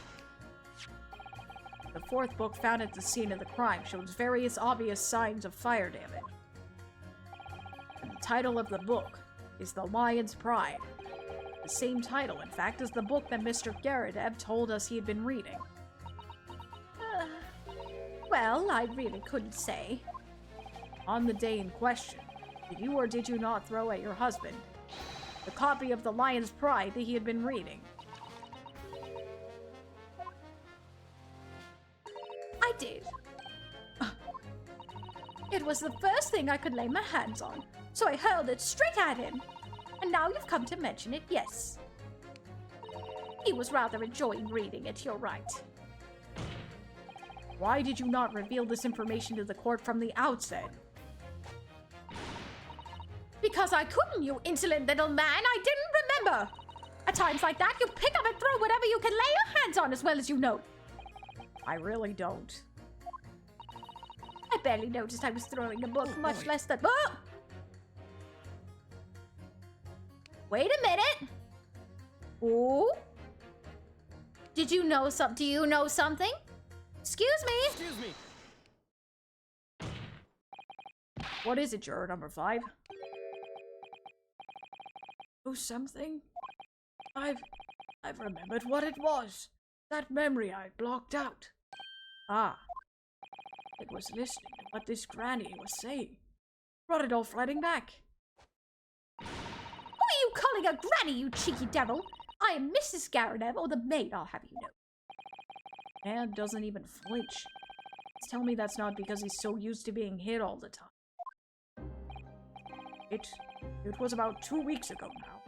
I just got back home after work, like. I put my hand in my pocket for the wages I just earned for the day, and I nearly died. There was a hole. Every last penny had dropped out. Oh dear, what a disaster. You haven't heard the half of it, boy. Oh? The wife was cutting up some chicken at the time. I could hardly get the words out, but I told her straight. I've lost a day's wages, love. Next thing I knew, the blade was whistling past my ear. Stuck into the wall next to me, it did. About an inch deep. No words, just terror. That's pure terror. Excuse me? I could smell it then, you know. That god-awful stench of the Thames. Oh, sure I was going to end up face down in the mud banks that night, I could tell you. Now, that's a real disaster, isn't it? I'll never use the word lightly again. Anyway, the point I'm trying to make is this. When women lose their rags, they'll throw anything at you. Knives, hatchets, hammers, you name it. Mr. Naruhodo, you mustn't think that all women are so short-tempered and unrefined. No, I wasn't thinking that. Throwing household objects at people is, well, it's so uncivilized. At least attack with honor. Use a bow or the like. What? Attack? Who are you going to attack? Never mind. Anyway, this man's words could be rather significant, I think. Alright, we'll come back to the bow and arrow thing later if I dare. Oh, goodness.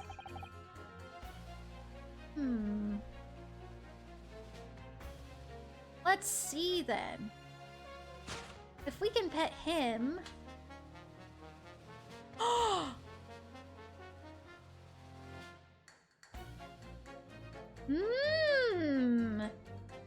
If there was some novel alternative explanation about how the victim was stabbed, I might reconsider.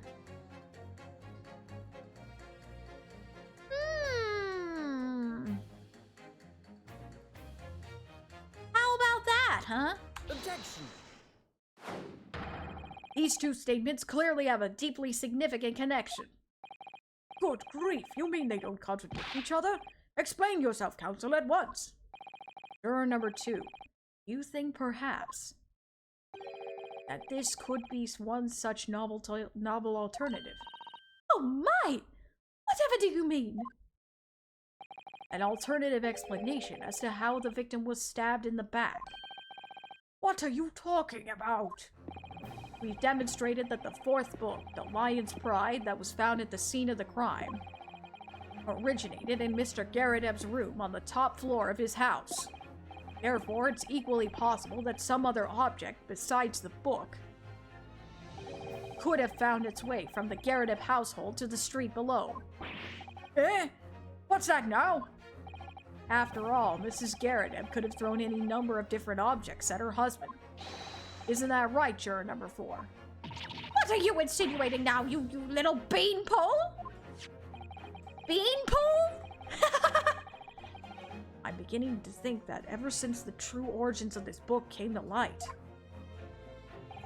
perhaps she's had a feeling this might be what happened. Now you listen here, you Eastern Gala. As a foreman of this jury, I demand a straight answer. You give us this yarn about some other object making its way out of the house, but what? What was it? I'm really taking a big gamble here. That would be a bold accusation to make, but I haven't any real evidence to back it up. But I'm certain that at the very least this warrants further investigation. Alright, Mr. Foreman, I'll try to explain the defense's theory. The other object that found its way to the Garredeb household to the scene of the crime was... I'm thirsty. The knife! The knife! The knife could have found its way! Oh!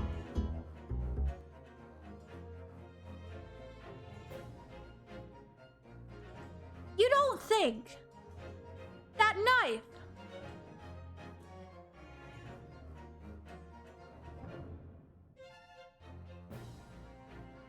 which could explain that missing piece? Take that! Juror number 4, Mrs. Garredeb. What? What now? I must apologize in advance for this. But I need you to confirm something else for the court. This knife. Have you ever seen this knife before? Good Lord, counsel, what on earth are you doing? That's the weapon that was lodged into the victim's back, man. Let him finish. My lord, remember that when the victim was attacked, Mr. and Mrs. Garredeb were in the throes of an argument.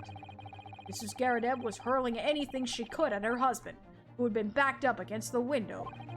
A window that had been opened to clear the smoke, and through which a book sailed to land at the crime scene.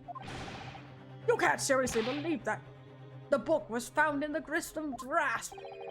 Are you saying that it flew out of the window and across the street to land neatly in her hand? Even my missus ain't got a name like that. Yes, I admit, there aren't many details we don't understand. But that's the point. That's precisely why we must not allow this trial to end. Not right now. Oh my! Mistress Garrett, your answer, please. Have you seen this knight before or not? Oh,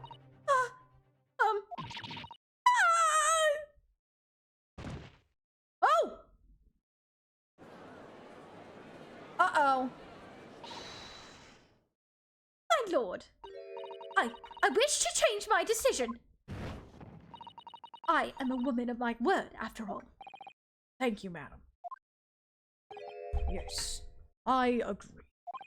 I certainly didn't see this coming, but I just don't think it would be right for this trial to come to an end now with so many unanswered questions. Mr. Foreman! I'd have to agree. Not that I think the granny did it. Yes, you know what? I'm not quite happy about this at the moment either. All together now, ladies and gents.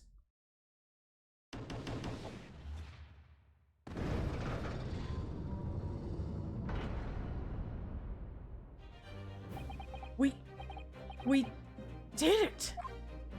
Oh, congratulations, Mr. Naruhodo!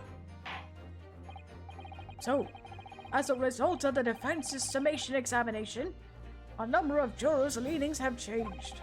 2 jurors called guilty against 4 now calling innocent. Accordingly, the opinion of this court is divided. And this trial will continue.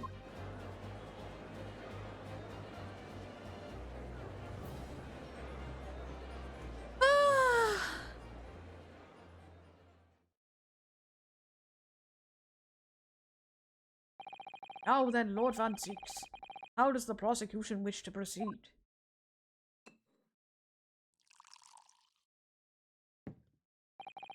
This trial is rapidly descending into a farce.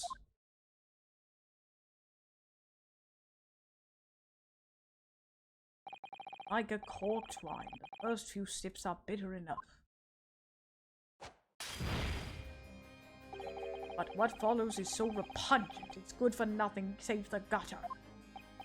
If I may, Lord Van Zieks, the defense has just put forward a credible alternative explanation for what happened. Credible? Is that your considered opinion, Mr. Foreman? The defense's argument is a joke to which I barely know how to respond. But let me start by insisting that you must all familiarize yourself better with the relative positions of those places being discussed. What do you mean by that? What's his angle this time? It should already be more than apparent, but what appears between the crime scene and the Garadev household runs a rather wide street, Briar Road. Which means that the distance from the Garadev's house to the scene is some, yes, 15 yards. Let me see. 15 yards. That's around 14 meters. 14 meters? Oh, that's a little farther than I'd imagined. And as you ladies and gentlemen of the jury rightly noted as having portentous significance, the 4th book was found in the victim's clutches. In other words, the smoldering book wantonly hurled by the lady of the house traveled some 15 yards to land on the opposite side of the road, neatly between the victim's fingers and thumb. Is that your final conclusion, my learned and deluded friend? And did the jackknife follow a near identical trajectory to plunge into the middle of the victim's back? This fantasy is somewhat stretching the notion of having a bad day for the victim, I think. Even those pathetic serialized detective stories have more believable plots. Ah! There's nothing I can say to that. That prosecutor loves the sound of his own voice. Is Susato? Serialized detective stories are pathetic, are they? How dare he? Maybe let's pick our battles here. My lord, might I be allowed to speak? As judicial assistant, you may speak for the defense, yes. Go ahead. The prosecution may consider the idea of fantasy, but what the defense has postulated was believable enough to persuade the jury to change its leading. As such, the court has a duty to explore this alternative explanation as thoroughly as possible. to that end. Juror number 4, Miss Joan Garadeb, must be called to testify and submit to cross-examination. Saints alive! A cross-examination of a juror? Order, order, order! Well, this is highly irregular. This is unprecedented for a member of the jury to be summoned to the witness stand. Objection! He threw his wine bottle in there again. And unnecessary. Good Lord Van Zieks. There are already witnesses in the stand whose testimony the defense may further cross-examine. My learned friend's partial theory has any truth to it. And both a burning book and a jackknife must have flown through the sky before this couple's eyes. And we must assume they would be able to testify accordingly. What say you, witnesses?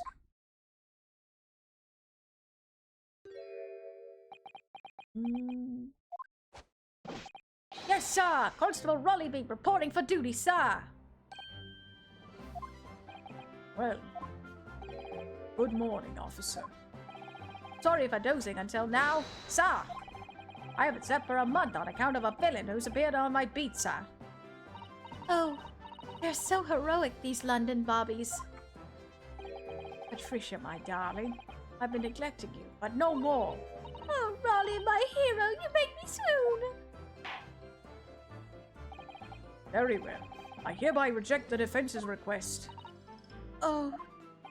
And order the witnesses in the stand to testify again.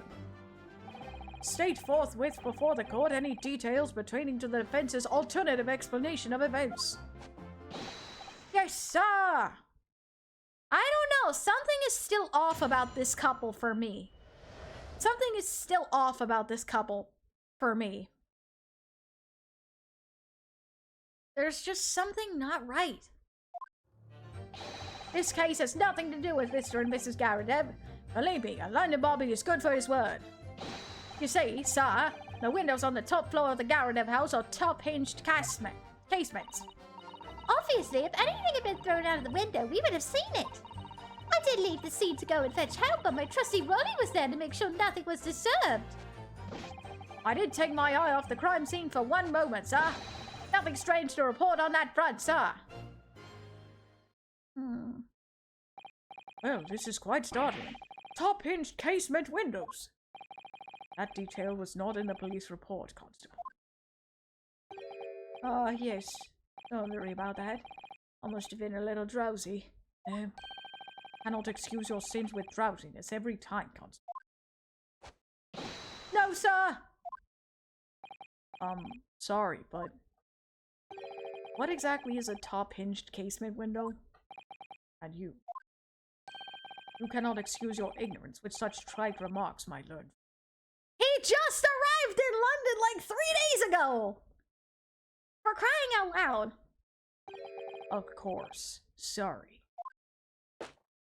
I found it, Mr. Naruhodo. Cast your mind back to the windows in Mr. and Mrs. Garadeb's room. Alright, I'll try. So the windows open in order to allow air to circulate inside the house. But as it is a top-hinged casement window, it swings open along the upper edge, you see. I'm glad you've rectified your ignorance. A casement window's most prominent feature is its stay, a metal bar which prevents the window from being reopened beyond a certain amount. It prevents it opening? This is all news to me.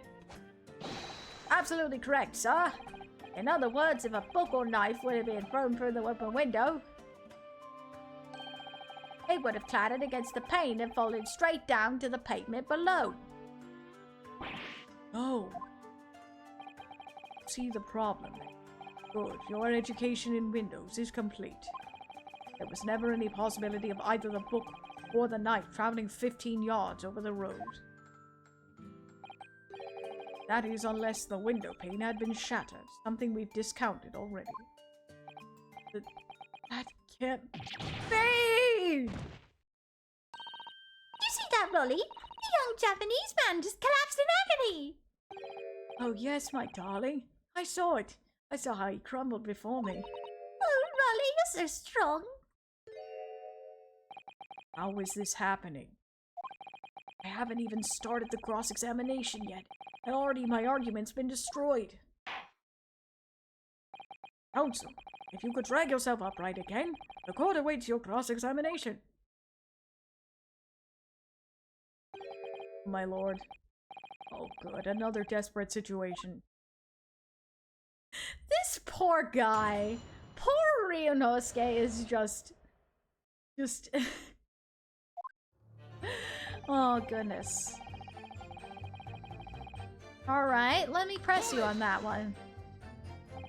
How can you say that for certain? Very good question, sir. And the answer is this. It has the noble founding principles of the force written on it as a reminder to all us policemen of our sworn duty. He showed us that before, didn't he? Did he? I can't say I remember. To patrol the streets of London town and uphold the peace of the common man. It's what the job's all about. And that's why I can stand here today beside my long-suffering wife and tell you a Bobby's good for his word. While rubbing my tired eyes admittedly. Sir! Oh, Rolly, you're so manly. Of course I am, my darling Patricia. Oh, Pat. Oh, Rolly. No, none of this is what I meant. I meant how can you say for certain that this case has nothing to do with Mr. and Mrs. Garadev? Ah, I see, sir. You should have said so earlier, sir. Yes, well, so could you answer the question? That was a waste of time then. Absolutely, sir. I will answer to the fullest of my abilities, sir. There's a surprising reason why Mr. and Mrs. Garadev's domestic dispute can't be related to this case. But before I get into that, sir, just one thing. Yes? I very much like you and all your countrymen to understand the great British institution of Scotland Yard. So I hope you'll take some tales of us London bobbies and how we uphold our guiding principles. I wasn't planning on going back just yet. I've only just arrived here. So to that end, sir, I'd be happy to lend you my warrant card for your perusal. But I must warn you, you won't be able to get through it without shedding a few tears. Thank you. I'll try. Constable Beat's warrant card has been entered into the court record. Oh boy. Oh boy.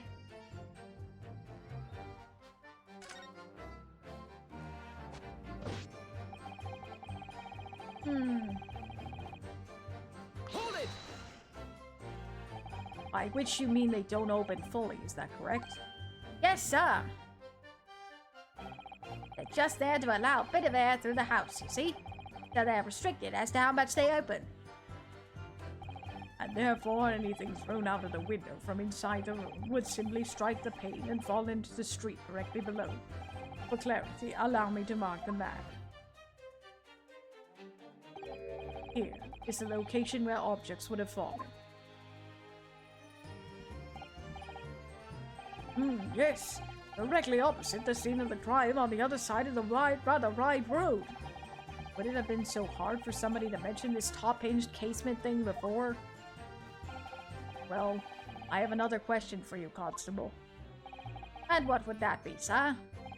How do you even know? Why would you have any idea what sort of windows Mr. and Mrs. Garadev's house is furnished with? Ah, well, sir, that's very simple. You see, I helped with the investigation yesterday. Wait a minute.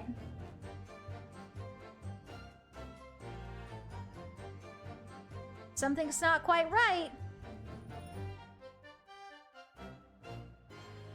Excuse me. You have something to add, Mrs. Beat? Sorry? Do you have anything to say?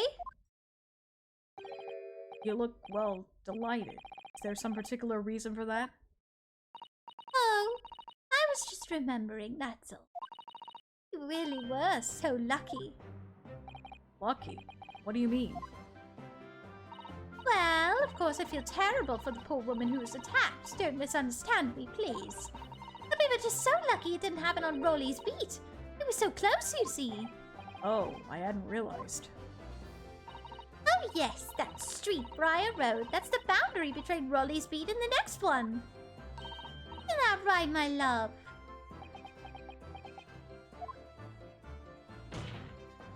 That's Constable Beat. Oh, yes, that's right. That's the reason I was helping out with the interviewing, the occupants of the Garadev household yesterday. The house is on my beat, you see? Sir. That really was cutting it close then. Constable, I wonder if you could clarify something. If the Garadev household is on your beat, does that mean that the pavement next to it is as well? Outside Mr. Garadev's house? Yes, ma'am. That pavement on that side of the road is part of my beat. I see.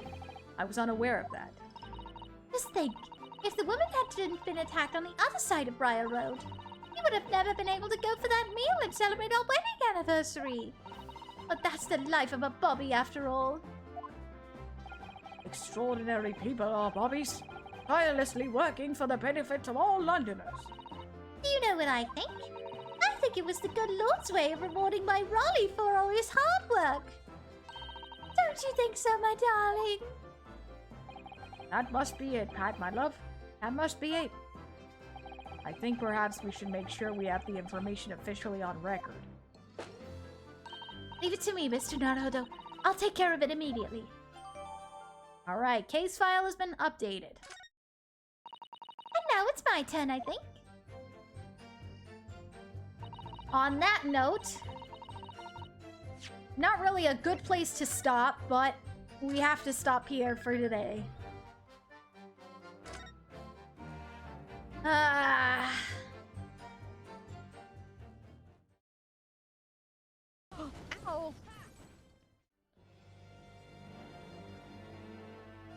Wrong button, huh? Anyways.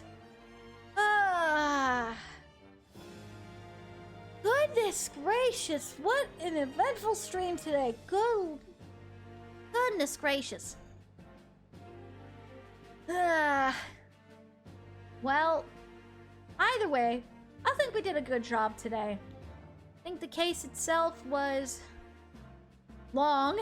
It's long. This case is very long. I had a blast today. As always, thanks for the stream. No problem, Dark. I'm glad you all did enjoyed it. Honestly, I was getting tired. I almost took a nap midway through. I don't blame you. These cases are long. They're very long. What would you expect of GAA, boss? Fair enough. Fair enough indeed. Alrighty, though. Let's go ahead and find somebody to raid today before we head off of stream today. Let's see. Reliable is live. Doing an art stream today. She's been live for a while. By the looks of it.